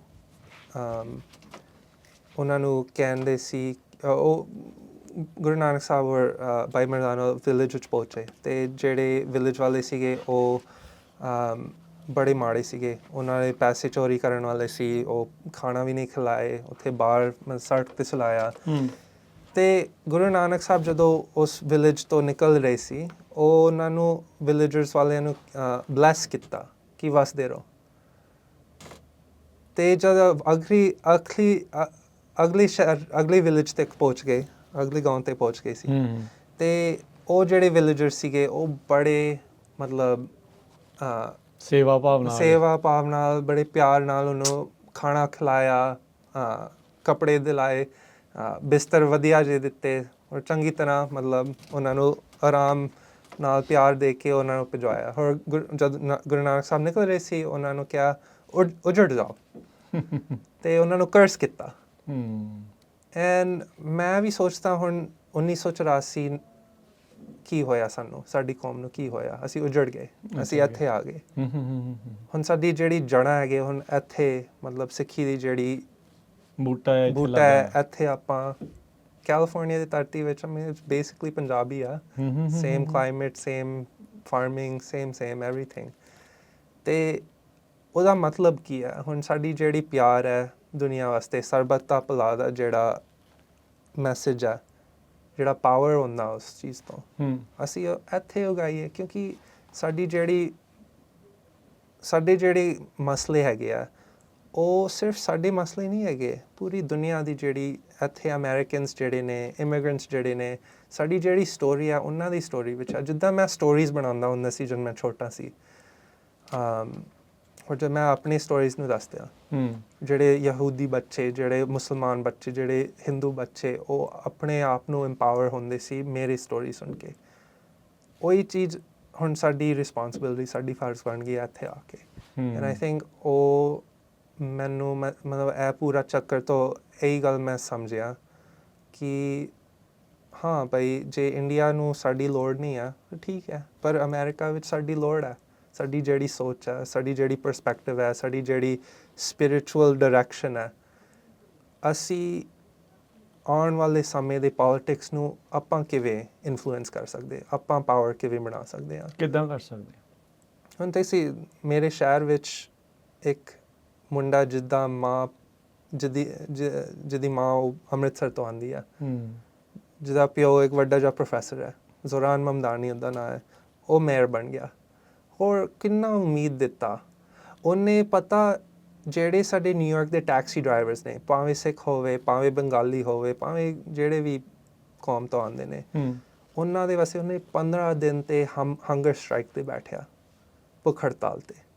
ਕਿਉਂਕਿ ਉੱਥੇ ਦੇ ਜਿਹੜੇ ਪੈਸੇ ਵਾਲੇ ਬੰਦੇ ਸੀਗੇ, ਬਲੂਮਬਰਗ ਦੇ ਐਡਮਿਨਿਸਟ੍ਰੇਸ਼ਨ, ਉਹਨਾਂ ਨੂੰ ਮੈਡਾਲੀਅਨ ਵੇਚ ਕੇ ਫਿਰ ਊਬਰ ਨੂੰ ਲੈ ਕੇ ਆਏ ਔਰ ਪੂਰਾ ਮੈਡਾਲੀਅਨ ਦਾ ਵੈਲਿਊ ਖਤਮ ਹੀ ਕੀਤਾ, ਜ਼ੀਰੋ ਹੋ ਗਿਆ। ਹੋਰ ਇਹ ਨਾ ਮਤਲਬ ਕਰਜ਼ਾ ਪਵਾ ਦਿੱਤਾ ਸਾਰੇ ਟੈਕਸੀਆਂ ਦੇ ਉੱਤੇ। ਅਤੇ ਇਹ ਮੁੰਡਾ ਆਪਣੇ ਆਪਣੇ ਆਪ ਹੀ ਇਮੀਗ੍ਰੈਂਟ ਹੈ, ਇਮੀਗ੍ਰੈਂਟ ਟੈਕਸੀਆਂ ਵਾਲੇ ਵਾਸਤੇ ਲੜਿਆ, ਹੋਰ ਉਹਨਾਂ ਦੇ ਵਾਸਤੇ ਡੈਟ ਰਿਲੀਫ ਜਿੱਤਿਆ। ਹੁਣ ਉਹਨੇ ਇਹ ਨਹੀਂ ਵੇਖਿਆ ਕਿ ਇਹ ਭਾਈ ਮੇਰੇ ਕੌਮ ਦੇ ਹੈਗੇ ਕਿ ਨਹੀਂ ਹੈਗੇ। ਉਹਨੇ ਸੋਚਿਆ ਕਿ ਉਹ ਸਾਰੇ ਆਪਾਂ ਜਿਹੜੇ ਕੰਮ ਕਰਨ ਵਾਲੇ ਬੰਦੇ ਹੈਗੇ, ਅਸੀਂ ਸਾਰੇ ਇੱਕ ਹੈਗੇ ਹਾਂ। ਪਰ ਜਿਹੜੀ ਸਿੱਖ ਰੈਵੋਲੂਸ਼ਨ ਹੈਗੇ, ਅਸੀਂ ਮਤਲਬ ਕਈ ਵਾਰੀ ਸੋਚਦੇ ਹਾਂ ਕਿ ਅਸੀਂ ਇੱਕ ਰਿਲੀਜਨ ਹੈਗੇ ਹਾਂ, ਅਸੀਂ ਪੰਜਾਬੀ ਹੈਗੇ ਹਾਂ, ਅਸੀਂ ਦਸਤਾਰ ਬੰਨ੍ਹਣ ਵਾਲੇ ਸਿਰਫ ਉਹੀ ਸਿੱਖ ਹੁੰਦੇ। ਨਹੀਂ, ਜਿਹੜੀ ਸਿੱਖੀ ਦੀ ਧਰਮ ਹੈ ਉਹ ਇੱਕ ਹਮੇਸ਼ਾ ਰੈਵੋਲੂਸ਼ਨ ਸੀ ਪਾਵਰ ਦੇ ਖਿਲਾਫ। ਜਦ ਕੈਸਟ ਆਪਰੈਸ਼ਨ ਹੁੰਦਾ ਸੀ, ਜਿਹੜੀ ਇਨਇਕੁਆਲਿਟੀ ਸੀਗੀ, ਗੁਰੂ ਨਾਨਕ ਦਾ ਜਿਹੜਾ ਮੈਸੇਜ ਸੀ ਸਰਬੱਤ ਦਾ ਭਲਾ, ਸਾਰੇ ਸਿੱਖ, ਕੋਈ ਹਿੰਦੂ ਨਾ ਮੁਸਲਮਾਨ, ਆਪਾਂ ਇਹ ਡਿਵੀਜ਼ਨਸ ਵੇਖਣੇ ਨਹੀਂ ਚਾਹੁੰਦੇ, ਵੇਖਣਾ ਨਹੀਂ ਚਾਹੀਦਾ ਸੀ ਸਾਨੂੰ। ਅਤੇ ਆਈ ਥਿੰਕ ਆਪਾਂ ਕੀ ਕਰ ਸਕਦੇ ਹਾਂ ਹੁਣ, ਸੋਚੀਏ ਕਿ ਪਾਵਰ ਕਿੱਦਾਂ ਵਧਾ ਸਕਦੇ ਆਪਾਂ, ਤਾਂ ਕਿ ਆਪਾਂ ਸਰਬੱਤ ਦਾ ਭਲਾ, ਆਪਾਂ ਸਾਰਿਆਂ ਦੇ ਜਿਹੜੇ ਵੀ ਜੋ ਸਾਡੇ ਭੈਣ ਭਰਾ ਹੈਗੇ ਇਸ ਮੁਲਕ ਦੇ ਵਿੱਚ, ਉਹਨਾਂ ਨੂੰ ਕਿਵੇਂ ਉਠਾ ਸਕਦੇ ਹਾਂ। ਇਸ ਇਲੈਕਸ਼ਨ ਨਾਈਟ ਦੇ ਉੱਤੇ ਕਈ ਪੰਜਾਬੀ ਜਿੱਤੇ ਨੇ, ਸੋ ਡਜ਼ ਇਟ ਗਿਵ ਹੋਪ? ਹਾਂ, ਬਿਲਕੁਲ। ਆਪਾਂ ਕਿੰਨੇ ਸਾਡੀ ਜਿਹੜੀ ਕੌਮ ਹੈ, ਕਿੰਨੇ ਸਾਲ ਤੋਂ ਇਨਸਟੇਬਿਲਿਟੀ ਤੋਂ ਮਤਲਬ ਅਸੀਂ ਸਰਵਾਈਵ ਕੀਤਾ ਹੋਇਆ। ਭਾਵੇਂ 84, ਭਾਵੇਂ 47, ਭਾਵੇਂ ਕੋਲੋਨਾਈਜੇਸ਼ਨ ਬ੍ਰਿਟਿਸ਼ ਦੇ, ਭਾਵੇਂ ਛੋਟਾ ਵੱਡੂ ਘੱਲੂਘਾਰੇ, ਭਾਵੇਂ ਮੁਗਲ ਦੇ ਮਿਡੀਵਲ ਟੋਰਚਰਸ, ਇੰਨਾ ਸਾਰਾ ਇਨਸਟੇਬਿਲਿਟੀ ਆਪਾਂ ਸਰਵਾਈਵ ਕੀਤਾ ਹੋਇਆ। ਹੁਣ ਅਸੀਂ ਇੱਥੇ ਆ ਗਏ। ਹੁਣ ਅਮਰੀਕਾ ਦਾ ਪ੍ਰੋਮਿਸ ਕੀ ਹੈ? ਅਮਰੀਕਾ ਦਾ ਪ੍ਰੋਮਿਸ ਹੈ ਕਿ ਸਟੈਚੂ ਆਫ ਲਿਬਰਟੀ, ਮਤਲਬ ਤੁਸੀਂ ਆਓ, ਇਸ ਦੇਸ਼ ਵਿੱਚ ਆਓ, ਕੰਮ ਕਰੋ, ਹੋਰ ਫਰੀडम ਵਾਸਤੇ ਤੁਸੀਂ ਕੰਮ ਕਰੋ। ਐਂਡ ਅਸੀਂ ਆ ਗਏ ਇਸ ਜ਼ਮੀਨ ਵਿੱਚ। ਹੁਣ ਆਪਾਂ ਕਰੀਏ, ਆਪਾਂ ਬਣਾਈਏ ਜਿਹੜਾ ਵੀ ਫਿਊਚਰ ਆਪਾਂ ਚਾਹੁੰਦੇ ਹੈਗਾ। ਹੁਣ ਆਪਾਂ ਪਹੁੰਚ ਕੇ ਜਿੱਥੇ ਆਉਣਾ ਸੀ, ਐਂਡ ਹੁਣ ਆਪਾਂ ਕੰਮ ਕਰੀਏ ਉਹਦੇ ਵਾਸਤੇ, ਆਪਾਂ ਆਪਣੇ ਆਪ ਨੂੰ ਫਰੀ ਕਰੀਏ। ਐਂਡ ਜਿਹੜਾ ਸਾਡਾ ਮਾਈਂਡ ਸੈਟ ਹੈ, ਮੇਰੇ ਖਿਆਲ ਵਿੱਚ ਅਸੀਂ ਹਮੇਸ਼ਾ ਆਪਣੇ ਬੱਚਿਆਂ ਨੂੰ ਇੰਜੀਨੀਅਰਿੰਗ ਵਿੱਚ ਪੁਸ਼ ਕਰਦੇ ਹਾਂ, ਮੈਡੀਸਿਨ ਵਿੱਚ ਪੁਸ਼ ਕਰਦੇ ਹਾਂ, ਔਰ ਇਹ ਚੀਜ਼ਾਂ ਮਤਲਬ ਗਲਤ ਨਹੀਂ ਹੈਗੇ, ਪਰ ਇੱਕ ਪਾਸਿਓਂ ਅਸੀਂ ਉਸ ਤਰੀਕੇ ਵੱਲ ਜਾਂਦੇ ਨੇ ਕਿਉਂਕਿ ਸਾਡੀ ਜਿਹੜੀ ਫੀਅਰ ਹੁੰਦੀ ਆ ਇਨਸਟੇਬਿਲਿਟੀ ਦੀ, ਕਿਉਂਕਿ ਸਾਡੀ ਜਿਹੜੀ ਸਰਕਮਸਟੈਂਸਿਸ ਨੇ ਕਿੰਨੇ ਇਨਸਟੇਬਲ ਸੀ ਕਿ ਕਿੰਨੇ ਸਾਲਾਂ ਤੋਂ। ਪਰ ਇੱਕ ਹੋਰ ਵੀ ਮਤਲਬ ਤਰਫ ਪੁਸ਼ ਕਰਨਾ ਚਾਹੀਦਾ, ਕਿਉਂਕਿ ਜਿਹੜਾ ਸਿਸਟਮ ਹੈ ਉਹ ਚਾਹੁੰਦੇ ਨਹੀਂ ਕਿ ਅਸੀਂ ਕਲਚਰ ਨੂੰ ਚੇਂਜ ਕਰੀਏ, ਕਿ ਅਸੀਂ ਪੋਲੀਟਿਕਸ ਨੂੰ ਚੇਂਜ ਕਰੀਏ, ਕਿ ਅਸੀਂ ਬਿਜ਼ਨਸ ਨੂੰ ਚੇਂਜ ਕਰੀਏ। ਸਾਨੂੰ ਇਸ ਤਰ੍ਹਾਂ ਇਹ ਕੰਮ ਵਾਸਤੇ ਬੁਲਾਉਂਦੇ ਨਹੀਂ ਇੱਥੇ, ਸਾਨੂੰ ਲੇਬਰ ਕੰਮ ਕਰਨ ਵਾਸਤੇ ਬੁਲਾਉਂਦੇ ਨੇ। ਸਾਨੂੰ ਭਾਵੇਂ ਤੁਸੀਂ ਇੰਜੀਨੀਅਰਿੰਗ ਦਾ ਲੇਬਰ ਕਰ ਰਹੇ ਹੋ, ਭਾਵੇਂ ਤੁਸੀਂ ਟਰੱਕ ਡਰਾਈਵਿੰਗ ਦੇ ਲੇਬਰ ਕਰ ਰਹੇ ਹੋ, ਭਾਵੇਂ ਤੁਸੀਂ ਬਲੂ ਕਾਲਰ ਜਾਂ ਵਾਈਟ ਕਾਲਰ, ਉਹ ਜਿਹੜਾ ਕੰਮ ਹੈ ਸਿਰਫ ਲੇਬਰ ਦਾ ਕੰਮ ਹੈ। ਉਹਦੇ ਵਿੱਚ ਕੋਈ ਕਲਚਰ ਸ਼ਿਫਟ ਨਹੀਂ ਹੋਣਾ ਇੱਥੇ ਅਮਰੀਕਾ ਦਾ, ਕੋਈ ਪੋਲੀਟਿਕਸ ਨਹੀਂ ਚੇਂਜ ਹੋਣਾ ਅਮਰੀਕਾ ਦਾ, ਕੋਈ ਬਿਜ਼ਨਸ ਨਹੀਂ ਚੇਂਜ ਹੋਣੀ, ਉਹ ਨਹੀਂ ਹੋਣਾ। ਉਹ ਚਾਹੁੰਦੇ ਨਹੀਂ ਸੀ। ਪਰ ਹੁਣ ਜਦ ਆਪਾਂ ਐਸਟੈਬਲਿਸ਼ ਹੁੰਦੇ, ਆਪਾਂ ਆਪਣੇ ਬੱਚੇ ਨੂੰ ਉਸ ਡਾਇਰੈਕਸ਼ਨ ਵਿੱਚ ਪੁਸ਼ ਕਰਿਓ ਜਿਹੜਾ ਸਿਸਟਮ ਸਾਨੂੰ ਚਾਹੁੰਦਾ ਨਹੀਂ। ਅਸੀਂ ਕਲਚਰ ਬਦਲੀਏ, ਅਸੀਂ ਪੋਲਿਟਿਕਸ ਨੂੰ ਬਦਲੀਏ, ਅਸੀਂ ਪੂਰਾ ਢਾਂਚਾ ਨੂੰ ਕਿੱਦਾਂ ਚੇਂਜ ਕਰ ਸਕਦੇ। ਸਾਡੀ ਜਿਹੜੀ ਸਪਿਰਿਚੁਅਲ ਜਿਹੜੀ ਵਿਜ਼ਨ ਹੈ ਉਹਦੇ ਵਿੱਚ ਆਪਾਂ ਕਿਵੇਂ ਆਪਣੇ ਬੱਚੇ ਨਵੀਂ ਜਿਹੜੀ ਪੀੜ੍ਹੀ ਹੈ ਉਸ ਵੱਲ ਪੁਸ਼ ਕਰੀਏ। ਸੋ ਮੈਨੂੰ ਇਹ ਗੱਲ ਲੱਗਦਾ ਮਤਲਬ ਮੈਨੂੰ ਇਹ ਲੱਗਦਾ ਹੈ ਕਿ ਅਸੀਂ ਨਵੀਂ ਜਿਹੜੀ ਪੀੜ੍ਹੀ ਹੈ ਉਹਨਾਂ ਨੂੰ ਇਸ ਪ੍ਰੋਫੈਸ਼ਨਸ ਵੱਲੋਂ ਪੁਸ਼ ਕਰੀਏ ਤਾਂ ਕਿ ਆਪਾਂ ਕਮਿਊਨਿਟੀ ਪਾਵਰ ਵਧਾ ਸਕਦੇ ਹਾਂ। ਜਿੱਦਾਂ ਹੁਣ ਅੰਗਦ ਸਿੰਘ ਤੁਸੀਂ ਮੇਨ ਸਟ੍ਰੀਮ ਮੀਡੀਆ 'ਚ ਅਸੀਂ ਚਲੋ ਆਪਣੀ ਕਮਿਊਨਿਟੀ ਬੇਸਡ ਰੇਡੀਓ ਸਟੇਸ਼ਨ ਉਸ ਦੇ ਨਾਲ ਜੁੜੀ ਹੋਈ ਜਿਹੜੀ ਆਪਾਂ ਪੱਤਰਕਾਰੀ ਜਿਹੜੀ ਉਹ ਕਰਦੇ ਹਾਂ। ਸਿੱਖ ਸਟੋਰੀਜ਼ ਪੰਜਾਬੀ ਸਟੋਰੀਜ਼ ਮਿਸਿੰਗ ਨੇ ਮੇਨ ਸਟ੍ਰੀਮ ਦੇ ਵਿੱਚ। ਹਾਂਜੀ ਮੇਰੇ ਖਿਆਲ ਆਈ ਥਿੰਕ ਸਾਡੀ ਜਿਹੜੀ ਅੱਜ ਤੱਕ ਇੰਨੇ ਇੰਟਰਸੈਕਸ਼ਨਸ ਨਹੀਂ ਹੋਏ ਨੇ ਮੇਨ ਸਟ੍ਰੀਮ ਦੇ ਵਿੱਚ ਜੋ ਸਾਡੀ ਸਟੋਰੀਜ਼ ਫਿੱਟ ਹੁੰਦੇ ਨੇ। ਭਾਵੇਂ ਇਮੀਗ੍ਰੇਸ਼ਨ ਵੇਖ ਲਓ, ਭਾਵੇਂ ਟਰੱਕਰਸ ਦੇ ਇਸ਼ੂਜ਼ ਵੇਖ ਲਓ, ਜੋ ਵੀ ਹੈ ਸਾਡੀ ਜਿਹੜੀ ਐਕਸਪੀਰੀਅੰਸ ਹੈ ਅਮਰੀਕਨ, ਇਹ ਅਸੀਂ ਕਦੇ ਕਦੇ ਮੰਨਦੇ ਹਾਂ ਕਿ ਇਹ ਸਿਰਫ ਪੰਜਾਬੀਆਂ ਸਿੱਖ, ਇਹ ਅਮਰੀਕਨ ਐਕਸਪੀਰੀਅੰਸ ਹੈ। ਪਰ ਅਸੀਂ ਇਹ ਸਟੋਰੀਜ਼ ਨੂੰ ਕਿਵੇਂ ਮੇਨ ਸਟ੍ਰੀਮ ਦੇ ਅੱਖਾਂ ਵਿੱਚ ਕਿਵੇਂ ਪਾ ਸਕਦੇ ਹਾਂ, ਉਹ ਸਾਡੀ ਮਤਲਬ ਅਸੀਂ ਪੱਤਰਕਾਰ ਹੈਗੇ, ਉਹ ਸਾਡੀ ਵੀ ਫਰਜ਼ ਬਣਦੀ ਹੈ ਕਿ ਆਪਣੇ ਨੈਰੇਟਿਵਸ ਨੂੰ ਦੂਜਿਆਂ ਨੂੰ ਕਿਵੇਂ ਟ੍ਰਾਂਸਨੈਸ਼ਨਲ ਰਿਪਰੈਸ਼ਨ ਦਾ ਜਿਹੜਾ ਇਸ਼ੂ, ਇਹ ਕੋਈ ਪੰਜਾਬੀ ਸਿੱਖਾਂ ਦਾ ਇਸ਼ੂ ਨਹੀਂ ਹੈ, ਅਮਰੀਕਨ ਦਾ ਇਸ਼ੂ ਹੈ। ਅਮਰੀਕਨ ਇਸ਼ੂ ਇਹ ਅਮਰੀਕਨ ਦੇ ਸਾਵਰਨਟੀ ਦੇ ਉੱਤੇ ਹਮਲਾ ਹੋਇਆ ਹੈ ਜੋ ਹੁੰਦਾ ਰਹਿੰਦਾ ਹੈ। ਇਹ ਜਿਹੜੇ ਇਰਾਨੀ ਹੈਗੇ, ਚਾਈਨੀਜ਼ ਹੈਗੇ, ਤਿੱਬਤ, ਉਈਗਰ, ਇਰਾਨੀ, ਰਸ਼ੀਅਨ, ਜਿਹੜੇ ਵੀ ਪਰਸੀਕਿਊਸ਼ਨ ਤੋਂ ਇੱਥੇ ਆਏ ਆ ਉੱਥੋਂ ਭੱਜ ਕੇ ਉਹਨਾਂ ਦੇ ਵੀ ਗਵਰਨਮੈਂਟਸ ਇੱਥੇ ਕਰ ਰਹੇ ਨੇ। ਹਾਂ ਚਾਈਨਾ ਵਾਲਿਆਂ ਨੇ ਤਾਂ ਨਿਊਯਾਰਕ ਦੇ ਵਿੱਚ ਇੱਕ ਆਪਣਾ ਥਾਣਾ ਹੀ ਬਣਾਇਆ ਸੀ। ਹਾਂਜੀ ਬਿਲਕੁਲ। ਜਿਹੜੇ ਅਸੈਸੀਨੇਸ਼ਨ ਪਲਾਟ ਹੈ ਉਹ ਇਰਾਨੀਅਨ ਵੀ ਕੀਤਾ, ਉਹਨਾਂ ਨੇ ਵੀ ਬਾਈਕਰ ਗੈਂਗਸ ਨੂੰ ਹਾਇਰ ਕਰਕੇ ਇੱਕ ਪੱਤਰਕਾਰ ਨੂੰ ਮਾਰਨ ਦੀ ਕੋਸ਼ਿਸ਼ ਕੀਤਾ ਸੀ ਨਿਊਯਾਰਕ ਵਿੱਚ। ਸੋ ਮਤਲਬ ਇਹ ਜਿਹੜਾ ਇਸ਼ੂ ਹੈ ਅਮਰੀਕਨ ਇਸ਼ੂ ਹੈ। ਅੱਛਾ ਇਹ ਇੱਥੇ ਆਪਣੇ ਜਿਹੜੇ ਸਿੱਖ ਨੇ ਪੰਜਾਬੀ ਨੇ ਲਾਈਕ ਇੱਦਾਂ ਦੀਆਂ ਆਵਾਜ਼ਾਂ ਜਿੱਦਾਂ ਤੁਹਾਡੀਆਂ ਆਵਾਜ਼ਾਂ ਆ ਜਾਂ ਜਿਹੜੇ ਵੀ ਜਿੱਥੇ ਵੀ ਜਿਹੜੇ ਉਹ ਕਰ ਰਹੇ ਆ, ਇਹ ਮੇਨ ਸਟ੍ਰੀਮ 'ਚ ਕਿੱਦਾਂ ਆਉਣ? ਕਿਉਂਕਿ ਆਪਣੇ ਜਿਹੜੇ ਆਪਣੇ ਨਾਲੇ ਪਰਸੀਕਿਊਸ਼ਨ ਕਰ ਰਹੇ ਆ ਜਾਂ ਆਪਣੀ ਆਵਾਜ਼ ਨੂੰ ਦੱਬ ਰਹੇ ਆ, they have whole state behind it. ਉਹ ਬਹੁਤ ਜ਼ਿਆਦਾ ਐਕਸਪੈਂਡ ਕਰ ਰਹੇ ਆ। ਸੋ ਆਪਣੀ ਕੀ ਇੱਥੇ ਰਣਨੀਤੀ ਹੋਣੀ ਚਾਹੀਦੀ ਹੈ?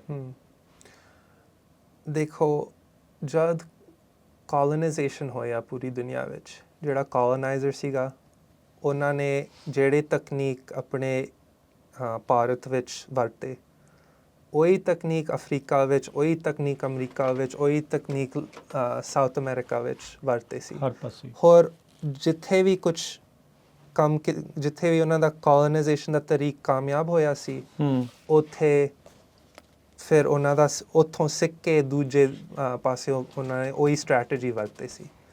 ਹੁਣ ਅਸੀਂ ਕੌਣ ਹੈਗੇ ਆ? ਅਸੀਂ ਸਾਡਾ ਜਿਹੜਾ ਮੁਲਕ ਸੀ ਉਹ ਕੋਲੋਨਾਈਜ਼ ਹੋ ਕੇ ਅਸੀਂ ਕੋਲੋਨਾਈਜ਼ ਬੰਦੇ ਹੈਗੇ ਆ। ਪਰ ਜਿਹੜਾ ਗਲੋਬਲ ਮੈਜੋਰਿਟੀ ਹੈ ਨਾ, ਸਾਡੀ ਜਿਹੜੀ ਗਲੋਬਲ ਮੈਜੋਰਿਟੀ ਹੈ, ਅਸੀਂ ਕੋਲੋਨਾਈਜ਼ ਬੰਦੇ ਹੈਗੇ ਆ। ਸੋ ਅਸੀਂ ਦੂਜਿਆਂ ਕੋਲ ਸਿੱਖ ਸਕਦੇ ਹਾਂ, ਮੇਰਾ ਇਹ ਕਹਿਣ ਦਾ ਮਤਲਬ ਹੈ। ਸੋ ਮੇਨ ਸਟ੍ਰੀਮ ਵਿੱਚ ਕਿਵੇਂ ਆ ਸਕਦੇ ਹਾਂ?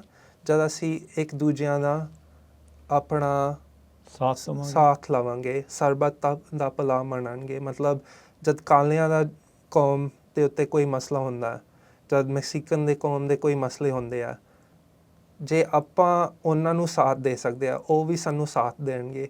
ਹੋਰ ਉਹਨਾਂ ਦਾ ਜਿਹੜਾ ਆਬਾਦੀ ਆ ਉਹ ਵੱਧ ਰਿਹਾ। ਅਮਰੀਕਾ ਇੱਕ ਦਿਨ ਇੱਕ ਮਾਈਨੋਰਿਟੀ ਮੈਜੋਰਿਟੀ ਮੁਲਕ ਬਣੇਗਾ ਜਿਹਦੇ ਵਿੱਚ ਸਿਰਫ ਗੋਰਿਆਂ ਦਾ ਮਤਲਬ ਮੈਜੋਰਿਟੀ ਨਹੀਂ ਹੈ। ਇੱਥੇ ਸਾਰਿਆਂ ਦੇ ਜਿਹੜੇ ਵੱਖਰੇ ਮਤਲਬ ਰੇਸ ਦੇ ਬੰਦੇ ਹੈਗੇ ਉਹਨਾਂ ਦਾ ਮੈਜੋਰਿਟੀ ਡਾਇਵਰਸਿਟੀ ਵਧੂਗੀ, ਮਤਲਬ ਉਹ ਮੈਜੋਰਿਟੀ ਬਣੂਗਾ। ਸੋ ਜਦ ਆਪਾਂ ਉਹਨਾਂ ਦੇ ਨਾਲ ਆਪਣੇ ਸਟੋਰੀਜ਼ ਅੱਗੇ ਵਧਾ ਸਕਦੇ ਹਾਂ, ਫਿਰ ਤਾਈਓ ਮਤਲਬ ਸਾਡਾ ਜਿਹੜਾ ਨੈਰੇਟਿਵ ਹੈ ਉਹ ਵੀ ਅੱਗੇ ਆਊਗਾ। ਅਸੀਂ ਜਿਹੜੇ ਮੈਕਸੀਕਨ ਆਰਗੇਨਾਈਜੇਸ਼ਨਸ ਨਾਲ ਉਹਨਾਂ ਦੇ ਨਾਲ ਆਰਗੇਨਾਈਜ਼ਿੰਗ ਕਰੀਏ, ਉਹਨਾਂ ਨੂੰ ਸਾਥ ਦਈਏ।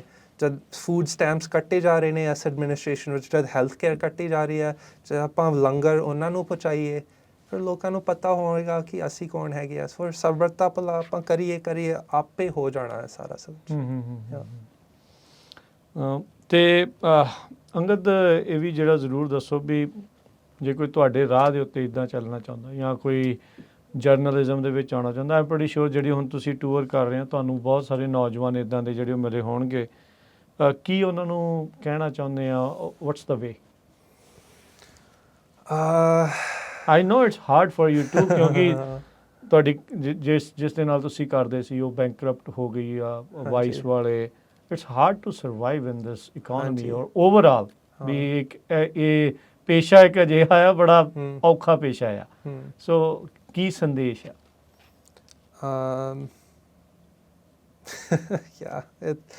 ਸੌਖਾ ਕੰਮ ਨਹੀਂ ਹੈ ਬਿਲਕੁਲ। ਆਈ ਥਿੰਕ ਹਮੇਸ਼ਾ ਕਹਿੰਦੇ ਨੇ ਸਾਡੀ ਇੰਡਸਟਰੀ 'ਚ ਕਿ ਇਹ ਨਾਨ ਟ੍ਰੈਡੀਸ਼ਨਲ ਪੈਥ ਹੈ। ਹੁਣ ਮੈਨੂੰ ਪਤਾ ਹੀ ਨਹੀਂ ਸੀ ਕਿ ਪੱਤਰਕਾਰੀ ਵਿੱਚ ਕਿੰਨਾ ਨੈਪੋਟਿਜ਼ਮ ਹੈ, ਕਿੰਨਾ ਮਤਲਬ ਜਿਹੜੇ ਸਭ ਤੋਂ ਵੱਡੇ ਪੱਤਰਕਾਰ ਹੈਗੇ ਇਸ ਦੇਸ਼ ਦੇ ਵਿੱਚ ਉਹ ਤਾਂ ਹੀ ਉਹ ਬਣਦੇ ਨੇ ਕਿਉਂਕਿ ਉਹਨਾਂ ਦੇ ਭਾਵੇਂ ਪੈਸੇ ਹੋਵੇ ਜਾਂ ਫਿਰ ਕਨੈਕਸ਼ਨਸ ਵਧੀਆ ਹੋਵੇ। ਪਰ ਜਿਹੜਾ ਆਮ ਬੰਦਾ ਹੈ ਜੋ ਪੱਤਰਕਾਰ ਵਿੱਚ ਆ ਰਿਹਾ ਉਹਨਾਂ ਦਾ ਭਾਵੇਂ ਪੈਸੇ ਨਹੀਂ ਹੁੰਦੇ ਔਰ ਵੱਡੇ ਪੋਲੀਟੀਸ਼ੀਅਨਸ ਵੱਡੇ ਮਤਲਬ ਐਕਸੈਸ ਉਹ ਨਹੀਂ ਹੈ। ਸੋ ਬੜੀ ਔਖੀ ਗੱਲ ਹੈ ਮਤਲਬ ਇਸ ਚੀਜ਼ ਦੇ ਆਉਣ ਦੇ ਵਿੱਚ। ਪਰ ਆਈ ਥਿੰਕ ਮੇਨ ਚੀਜ਼ ਹੈ ਜਿਹੜੀ ਸਿੱਖ ਦਾ ਧਰਮ ਹੈ ਉਹ ਕੀ ਲਫ਼ਜ਼ ਕੀ ਹੈ, ਸਿੱਖੋ, ਹਮੇਸ਼ਾ ਸਿੱਖਦੇ ਰਹੋ।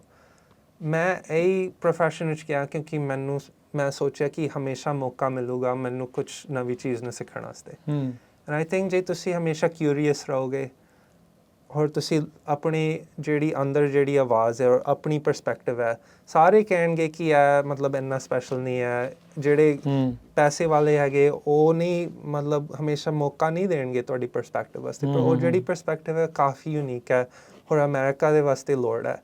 ਪਰ ਉਸ ਚੀਜ਼ ਨੂੰ ਤੁਸੀਂ ਬਿਲੀਵ ਕਰਿਓ ਔਰ ਜ਼ਰੂਰ ਮਤਲਬ ਉਸ ਪਰਸਪੈਕਟਿਵ ਨਾਲ ਚੱਲੋ ਔਰ ਅੱਗੇ ਵਧੋ। ਪਰ ਹਾਂ ਅਸਲ ਵਿੱਚ ਪੈਸੇ ਜ਼ਿਆਦਾ ਨਹੀਂ ਹੈਗੇ ਇਸ ਫੀਲਡ ਵਿੱਚ। How are you surviving right now? Because ਮੈਂ ਆਪਣੇ ਜਿਹੜੇ ਲਿਸਨਰ ਆ ਵਿਊਅਰਸ ਉਹਨਾਂ ਨੂੰ ਵੀ ਕਹਿਣਾ ਚਾਹੁੰਦਾ ਵੀ ਐਮੀ ਅਵਾਰਡ ਵਿਨਰ ਪੱਤਰਕਾਰ ਨੇ, ਜਿੰਨੀ ਹੈਲਪ ਹੋ ਸਕਦੀ ਆਪਾਂ ਨੂੰ ਕਰਨੀ ਚਾਹੀਦੀ ਆ। ਸੋ ਸਿੱਖ ਸਟੋਰੀਜ਼, ਪੰਜਾਬੀ ਸਟੋਰੀਜ਼ ਜਿਹੜੀਆਂ ਰੀਅਲ ਇਸ਼ੂ ਸਟੋਰੀਜ਼ ਆ ਜੇ ਉਹ ਮੋਹਰੇ ਲੈ ਕੇ ਆਉਂਦੇ ਆ, ਅਸੀਂ ਪੰਜਾਬੀ 'ਚ ਕਰਦੇ ਹਾਂ, ਇਹ ਇੰਗਲਿਸ਼ 'ਚ ਕਰਦਾ ਆ। ਆਪਾਂ ਨੂੰ ਹਰ ਇੱਕ ਪਾਸੇ ਹਰ ਇੱਕ ਜਿਹੜੇ ਮਾਧਿਅਮ ਦੇ ਰਾਹੀਂ ਆਪਣੀਆਂ ਜਿਹੜੀਆਂ ਸਟੋਰੀਜ਼ ਆ ਉਹ ਦੱਸਣ ਦੀ ਜ਼ਰੂਰਤ ਆ। ਸੋ ਕਿੱਦਾਂ ਕੋਈ ਹੈਲਪ ਤੁਹਾਨੂੰ ਕਰ ਸਕਦਾ ਹੈ? ਹਾਂਜੀ, ਆਈ ਮੀਨ ਪਿਛਲੇ ਸਾਲ ਮੈਂ ਸ਼ੁਰੂ ਕੀਤਾ ਸੀ ਇੰਡੀਪੈਂਡੈਂਟ ਚੈਨਲ ਪੇਟਰੀਅਨ 'ਤੇ। ਸੋ ਉੱਥੇ ਮੈਂ ਕਮਿਊਨਿਟੀ ਫੰਡਿੰਗ ਲੈ ਰਿਹਾ।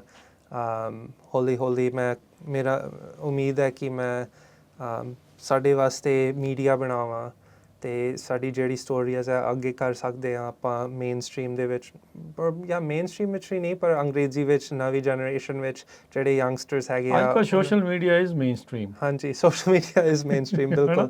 ਸੋ ਮੈਂ ਅੰਗਦਜੀਤ ਸਿੰਘ ਹੈਗਾ ਹਰ ਇੱਕ ਪਲੈਟਫਾਰਮ 'ਤੇ, ANGADGSINGH।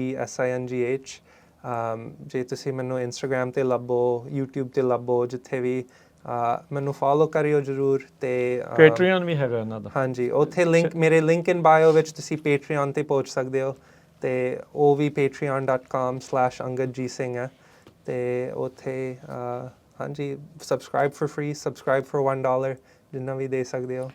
ਆਪਾਂ ਇੱਥੇ ਕੈਲੀਫੋਰਨੀਆ 'ਚ ਹੁਣ ਤੁਸੀਂ ਆਏ ਆ, ਆਪਾਂ SB509 ਦਾ ਟਰਾਂਸਨੈਸ਼ਨਲ ਰਿਪਰੈਸ਼ਨ ਦਾ ਮੁੱਦਾ ਦੇਖਿਆ, HAF ਵਰਗੀਆਂ ਕੋਹਨਾ ਵਰਗੀਆਂ ਸੰਸਥਾਵਾਂ, ਉਹਨਾਂ ਦੀ ਵੱਡੀ ਟੀਮ, ਉਹਨਾਂ ਦੇ ਪਿੱਛੇ ਸਟੇਟ ਆ, ਉਹ ਸਾਰਾ ਕੁਛ ਆ, ਉਹ ਆਪਣਾ ਨੈਰੇਟਿਵ ਪੁਸ਼ ਕਰਦੀਆਂ ਆ, ਉਹ ਗਵਰਨਰ ਤੋਂ ਇਹ ਵੀਟੋ ਕਰਵਾ ਦਿੰਦੀਆਂ ਆ।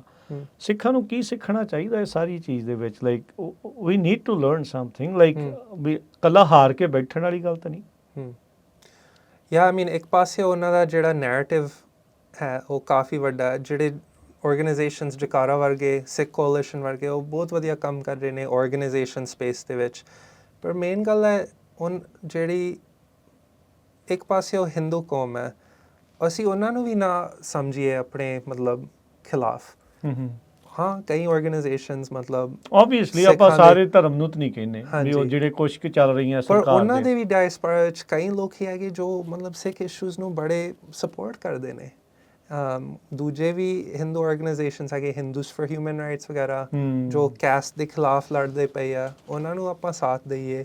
ਪਰ ਜਿਹੜਾ ਆਰਗੇਨਾਈਜੇਸ਼ਨ ਹੈ ਮਤਲਬ HAF ਵਾਲੇ, ਜਿਹੜੇ ਕੋਨਾ ਵਾਲੇ, ਉਹ ਕਾਫੀ ਵਧੀਆ ਤਰੀਕੇ ਨਾਲ ਆਰਗੇਨਾਈਜ਼ਡ ਨੇ ਆਪਣੇ ਡੋਨੇਸ਼ਨਸ ਤੋਂ ਇਲਾਵਾ ਉਹ ਮਤਲਬ ਲੋਕਲ ਲੈਵਲ ਤੇ ਜਿਹੜੇ ਵੀ ਇਨਫਲੂਐਂਸ਼ੀਅਲ ਡਿਸਟ੍ਰਿਕਟ ਅਟਾਰਨੀਜ਼ ਹੈ ਉਹਨਾਂ ਨੂੰ ਵੀ ਸਾਥ ਆਪਣਾ ਦੇ ਰਹੇ ਨੇ ਤੇ ਅਸੀਂ ਉਹਨਾਂ ਨੂੰ ਨਾਲ ਮਿਲਾ ਲਿਆ ਬਿਲਕੁਲ ਉਹਨਾਂ ਨੇ ਸੋਲੀਡੈਰਿਟੀ ਬਣਾਇਆ ਦੂਜੇ ਕੌਮਾਂ ਦੇ ਨਾਲ ਐਂਡ ਆਈ ਥਿੰਕ ਮੇਨ ਗੱਲ ਹੈ ਕਿ ਜੇ ਆਪਾਂ like SB 509 specifically I think ਸਭ ਤੋਂ ਜਿਹੜੀ ਵੀਕਨੈਸ ਸੀ ਔਰ ਮੈਂ ਕੋਸ਼ਿਸ਼ ਕੀਤਾ ਸੀ ਆਪਣੇ ਚੈਨਲ ਤੇ ਮੈਂ ਇੱਕ 15 ਮਿੰਟ ਦਾ ਵੀਡੀਓ ਬਣਾਇਆ ਸੀ ਔਰ ਮੈਂ ਇੱਕ ਸਿੱਖ ਸਟੋਰੀ ਅੱਗੇ ਨਹੀਂ ਪਾਇਆ ਮੈਂ ਹਰ ਇੱਕ ਦੂਜੇ ਕੌਮ ਦਾ ਸਟੋਰੀ ਅੱਗੇ ਪਾਇਆ ਕਿਉਂਕਿ ਮੈਨੂੰ ਪਤਾ ਸੀ ਜਿਹੜਾ ਨੈਰੇਟਿਵ ਦਾ ਕਮੀ ਆ ਇਹ ਹੈ ਕਿ ਅਸੀਂ ਸਿਰਫ ਖਾਲਿਸਤਾਨ ਰੈਫਰੈਂਡਮ ਦੇ ਉੱਤੇ ਬਣਾ ਰਿਹਾ ਪੂਰਾ ਕੇਸ ਤੇ ਜਿਹੜੇ ਹਿੰਦੂ ਵਾਲੇ ਹੈਗੇ ਉਹਨਾਂ HAF ਵਾਲੇ ਇੰਡੀਅਨ ਨੈਸ਼ਨਲਿਸਟ ਵਾਲੇ ਉਹ ਤਾਂ ਖਾਲਿਸਤਾਨ ਦੇ ਇਸ਼ੂ ਦੇ ਖਿਲਾਫ ਨੇ ਸੋ ਅਸੀਂ ਪਰ ਟ੍ਰਾਂਸਨੈਸ਼ਨਲ ਰਿਪਰੈਸ਼ਨ ਦਾ ਇਸ਼ੂ ਹੈ ਅਮਰੀਕਨ ਦਾ ਇਸ਼ੂ ਹੈ ਜੇ ਆਪਾਂ ਤਿਬੈਤ ਵਾਲੇ ਨਾਲ ਉਈਗਰ ਵਾਲੇ ਨਾਲ ਇਰਾਨੀ ਵਾਲੇ ਦੇ ਨਾਲ ਕੈਂਬੋਡੀਅਨਸ ਦੇ ਨਾਲ ਰਸ਼ੀਅਨ ਵਾਲੇ ਦੇ ਨਾਲ ਜਿਹੜੇ ਵੀ ਵੱਖਰੇ ਕੌਮ ਹੈਗੇ ਜਿਨ੍ਹਾਂ ਦੇ ਉੱਪਰ ਇਹ ਥ੍ਰੈਟ ਹੈ ਜੇ ਆਪਾਂ ਉਹਨਾਂ ਦੇ ਨਾਲ ਮਿਲ ਸਕਦੇ ਹਾਂ ਫਿਰ ਜਿਹੜਾ ਪੋਲੀਟੀਸ਼ੀਅਨ ਮੰਤਰੀ ਜਿਹੜਾ ਵੱਡਾ ਹੈ ਉਹ ਸਾਰਿਆਂ ਨੂੰ ਇਗਨੋਰ ਤਾਂ ਨਹੀਂ ਕਰ ਸਕਦਾ ਮੇਬੀ ਇੱਕ ਕੌਮ ਨੂੰ ਜਦ ਆਪਾਂ ਡਿਵਾਈਡ ਐਂਡ ਕੌਂਕਰ ਕਹਿੰਦੇ ਨੇ ਨਾ ਜਦ ਅਸੀਂ ਡਿਵਾਈਡਡ ਹੈਗੇ ਆ ਹੁਣ ਯੂਨਾਈਟ ਤਾਂ ਆਪਾਂ ਸਿੱਖਾਂ ਅਸੀਂ ਯੂਨਾਈਟਿਡ ਹੈਗੇ ਆ ਜਾਂ ਨਹੀਂ ਹੈਗੇ ਉਹ ਤਾਂ ਵੱਖਰੀ ਗੱਲ ਹੈ ਪਰ ਜੇ ਆਪਾਂ ਦੂਜੇ ਕੌਮਾਂ ਨਾਲ ਯੂਨਾਈਟ ਵੀ ਕਰ ਸਕਦੇ ਹਾਂ ਦੈਨ ਸਾਡੀ ਜਿਹੜੀ ਉਸ ਇਸ਼ੂ 'ਤੇ ਸਪੈਸੀਫਿਕਲੀ ਆਈ ਥਿੰਕ ਉਹ ਕਮੀ ਰਹਿ ਗਈ ਸੀ ਤੁਸੀਂ ਵਿਚਰਦੇ ਹੋ ਵੱਡੇ ਜਿਹੜੇ ਮੀਡੀਆ ਹਾਊਸਿਸ ਉਹਨਾਂ ਦੇ ਵਿੱਚ ਜਿੱਦਾਂ ਦੂਜੀਆਂ ਕਮਿਊਨਿਟੀਜ਼ ਆ ਉਹ ਗ੍ਰਾਂਟਸ ਬਣਾਉਂਦੀਆਂ ਆ ਇੰਟਰਨਸ਼ਿਪ ਬਣਾਉਂਦੀਆਂ ਆ ਆਪਣੇ ਜਿਹੜੇ ਉਹਨਾਂ ਦੀ ਆਪਣੀ ਕਮਿਊਨਿਟੀ ਦੀ ਆਵਾਜ਼ ਇਸ਼ੂ ਵਾਲੇ ਆ ਉਹ ਬੰਦੇ ਫਿੱਟ ਕਰਦੀਆਂ ਉੱਥੇ ਕਿ ਉਹਨਾਂ ਦੀ ਆਵਾਜ਼ ਜਿਹੜੀ ਹੋਵੇ ਆਪਾਂ ਉੱਥੇ ਲੈਕ ਕਰ ਰਹੇ ਹਾਂ ਕਿ ਆਪਣੇ ਵੀ ਬਹੁਤ ਅਮੀਰ ਨੇ ਬਹੁਤ ਧਨਾੜ ਲੋਕ ਨੇ ਜਿਹੜੇ ਅਮਰੀਕਾ ਦੇ ਵਿੱਚ ਇੱਥੇ ਰਹਿੰਦੇ ਆ ਸੋ ਉਹਨਾਂ ਨੂੰ ਕਿੱਦਾਂ ਸੋਚਦੇ ਆ ਵੀ ਆਪਣੀਆਂ ਸਟੋਰੀਜ਼ ਆਪਣੀ ਆਵਾਜ਼ ਇਹੋ ਜਿਹੀਆਂ ਥਾਵਾਂ ਤੱਕ ਪਹੁੰਚਣ ਦੇ ਲਈ ਕੀ ਕਰਨਾ ਚਾਹੀਦਾ ਉਹਨਾਂ ਨੂੰ ਬਿਲਕੁਲ ਜਿਹੜਾ ਪੱਤਰਕਾਰੀ ਦਾ ਕੰਮ ਹੈ ਫੰਡਾਮੈਂਟਲੀ ਅ ਪ੍ਰੋਫਿਟ ਸੀਕਿੰਗ ਕੰਮ ਨਹੀਂ ਹੈ ਜਿਹੜੇ ਕਲਚਰ ਜਿਹੜਾ ਸਭ ਤੋਂ ਅਮੀਰ ਬੰਦਾ ਹੁੰਦਾ ਹੈ ਹਿਸਟਰੀ ਵਿੱਚ ਉਹ ਪੈਟਰਨ ਆਫ ਦੀ ਆਰਟਸ ਹੁੰਦਾ ਸੀ ਹਮੇਸ਼ਾ ਜਿਹੜੇ ਸਕਸੈਸਫੁਲ ਹੁੰਦੇ ਬਿਜ਼ਨਸ ਵਿੱਚ ਜਿਹੜੇ ਦੁਨਿਆਵੀ ਮਤਲਬ ਮਟੀਰੀਅਲ ਸਕਸੈਸ ਉਹਨਾਂ ਦੇ ਹੁੰਦੇ ਨੇ ਉਹ ਕ੍ਰੀਏਟਿਵਸ ਨੂੰ ਆਪਣਾ ਪੈਟਰਨੇਜ ਦਿੰਦੇ ਨੇ ਸੋ ਜਿਹੜੇ ਸਾਡੇ ਵੀ ਕੌਮ ਦੇ ਸਕਸੈਸਫੁਲ ਬੰਦੇ ਆ ਉਹਨੂੰ ਜ਼ਰੂਰੀ ਹੈ ਕਿ ਹੁਣ ਆਪਾਂ ਸੋਚੀਏ ਗ੍ਰਾਂਟ ਫੰਡਿੰਗ ਆਪਾਂ ਆਪਣੇ ਇੰਸਟੀਟਿਊਸ਼ਨਸ ਨੂੰ ਕਿੱਦਾਂ ਬਣਾ ਸਕਦੇ ਹਾਂ ਕਿ ਹੁਣ ਵੱਖਰੇ ਨਵੇਂ ਜਨਰੇਸ਼ਨਸ ਨੂੰ ਕਿੱਦਾਂ ਮਤਲਬ ਇਨਸਪੀਰੇਸ਼ਨ ਦੇ ਸਕਦੇ ਆ ਹੁਣ ਔਰ ਜਿਹੜੇ ਮੇਨ ਸਟ੍ਰੀਮ ਗ੍ਰਾਂਟਸ ਆਰਗੇਨਾਈਜੇਸ਼ਨਸ ਉਹਨਾਂ ਨੂੰ ਵੀ ਆਪਾਂ ਦੇਈਏ ਕਿਉਂਕਿ ਜਦ ਐਕੈਡੈਮਿਕਸ ਵਿੱਚ ਭਾਵੇਂ ਐਕੈਡੈਮਿਕਸ ਹੋਵੇ ਭਾਵੇਂ ਕਲਚਰ ਆਰਟਸ ਵਿੱਚ ਹੋਵੇ ਭਾਵੇਂ ਜਰਨਲਿਜ਼ਮ ਵਿੱਚ ਹੋਵੇ ਇਹ ਸਾਰਾ ਕੰਮ ਡੋਨੇਸ਼ਨ ਤੇ ਫਾਊਂਡੇਸ਼ਨ ਨਾਲੋਂ ਚੱਲਦਾ ਹੈ ਜਿਹੜੇ ਵੱਡੇ ਕਾਰਪੋਰੇਸ਼ਨਸ ਹੈ ਇੰਨੇ ਵੱਡੇ ਗ੍ਰਾਂਟਸ ਬਣਾਉਂਦੇ ਨੇ ਔਰ ਉਹ ਗ੍ਰਾਂਟਸ ਨੂੰ ਨਾਨ ਪ੍ਰੋਫਿਟਸ ਵਿੱਚ ਫਨਲ ਕਰਦੇ ਨੇ ਤੇ ਫਿਰ ਉਹਨਾਂ ਦੇ ਹਾਂਜੀ ਉਹਨਾਂ ਨੇ ਫਿਰ ਉਹ ਸਿਸਟਮ ਬਣਾ ਦਿੰਦੇ ਆਪਣੇ ਕਲਚਰਲ ਪਾਵਰ ਬਣਾਉਣ ਵਾਸਤੇ ਸੋ ਜੇ ਆਪਾਂ ਇਸ ਰੈਲਮ ਵਿੱਚ ਅੱਗੇ ਵਧਣਾ ਚਾਹੁੰਦੇ ਹਾਂ ਦੈਨ ਜ਼ਰੂਰਤ ਹੈਗੀ ਆ ਜਿਹੜੇ ਵੀ ਸਾਡੇ ਅਮੀਰ ਸਿੱਖ ਹੈਗੇ ਆ ਉਹਨਾਂ ਨੂੰ ਤੁਸੀਂ ਜ਼ਰੂਰ ਕਹੋ ਕਿ ਭਾਈ ਹੁਣ ਤੁਹਾਡਾ ਬਹੁਤ ਬਣ ਗਿਆ ਹੁਣ ਕਮਿਊਨਿਟੀ ਨੂੰ ਓਪਰਚੁਨਿਟੀਜ਼ ਦਿਓ ਤੇ ਫੰਡਸ ਬਣਾਓ ਆਪਣਾ ਕੋਈ ਗ੍ਰਾਂਟਸ ਬਣਾਓ ਹਿਊਮੈਨਿਟੀਜ਼ ਨੂੰ ਫੰਡ ਕਰੋ ਬਹੁਤ ਆਈ ਥਿੰਕ ਇਸ ਚੀਜ਼ ਦੇ ਵਿੱਚ ਤਾਂ ਆਪਾਂ ਨੂੰ ਜਿਊਜ਼ ਤੋਂ ਸਿੱਖਣਾ ਚਾਹੀਦਾ they have a very huge control ਇਸ ਤਰੀਕੇ ਦੇ ਨਾਲ ਆਪਾਂ ਉਹਦਾ ਕਹਿ ਦਿੰਦੇ ਆ ਵੀ ਆਪਾਂ ਨੂੰ ਯਹੂਦੀਆਂ ਤੋਂ ਸਿੱਖਣਾ ਚਾਹੀਦਾ ਪਰ let's learn from this too ਹਾਂਜੀ ਬਿਲਕੁਲ ਆਈ ਮੀਨ ਉਹ ਹਰ ਇੱਕ ਮੀਡੀਆ ਰੂਮ ਵਿੱਚ they are there absolutely ਕਿਉਂਕਿ ਉਹਨਾਂ ਨੂੰ ਪਤਾ ਹੈ ਕਿ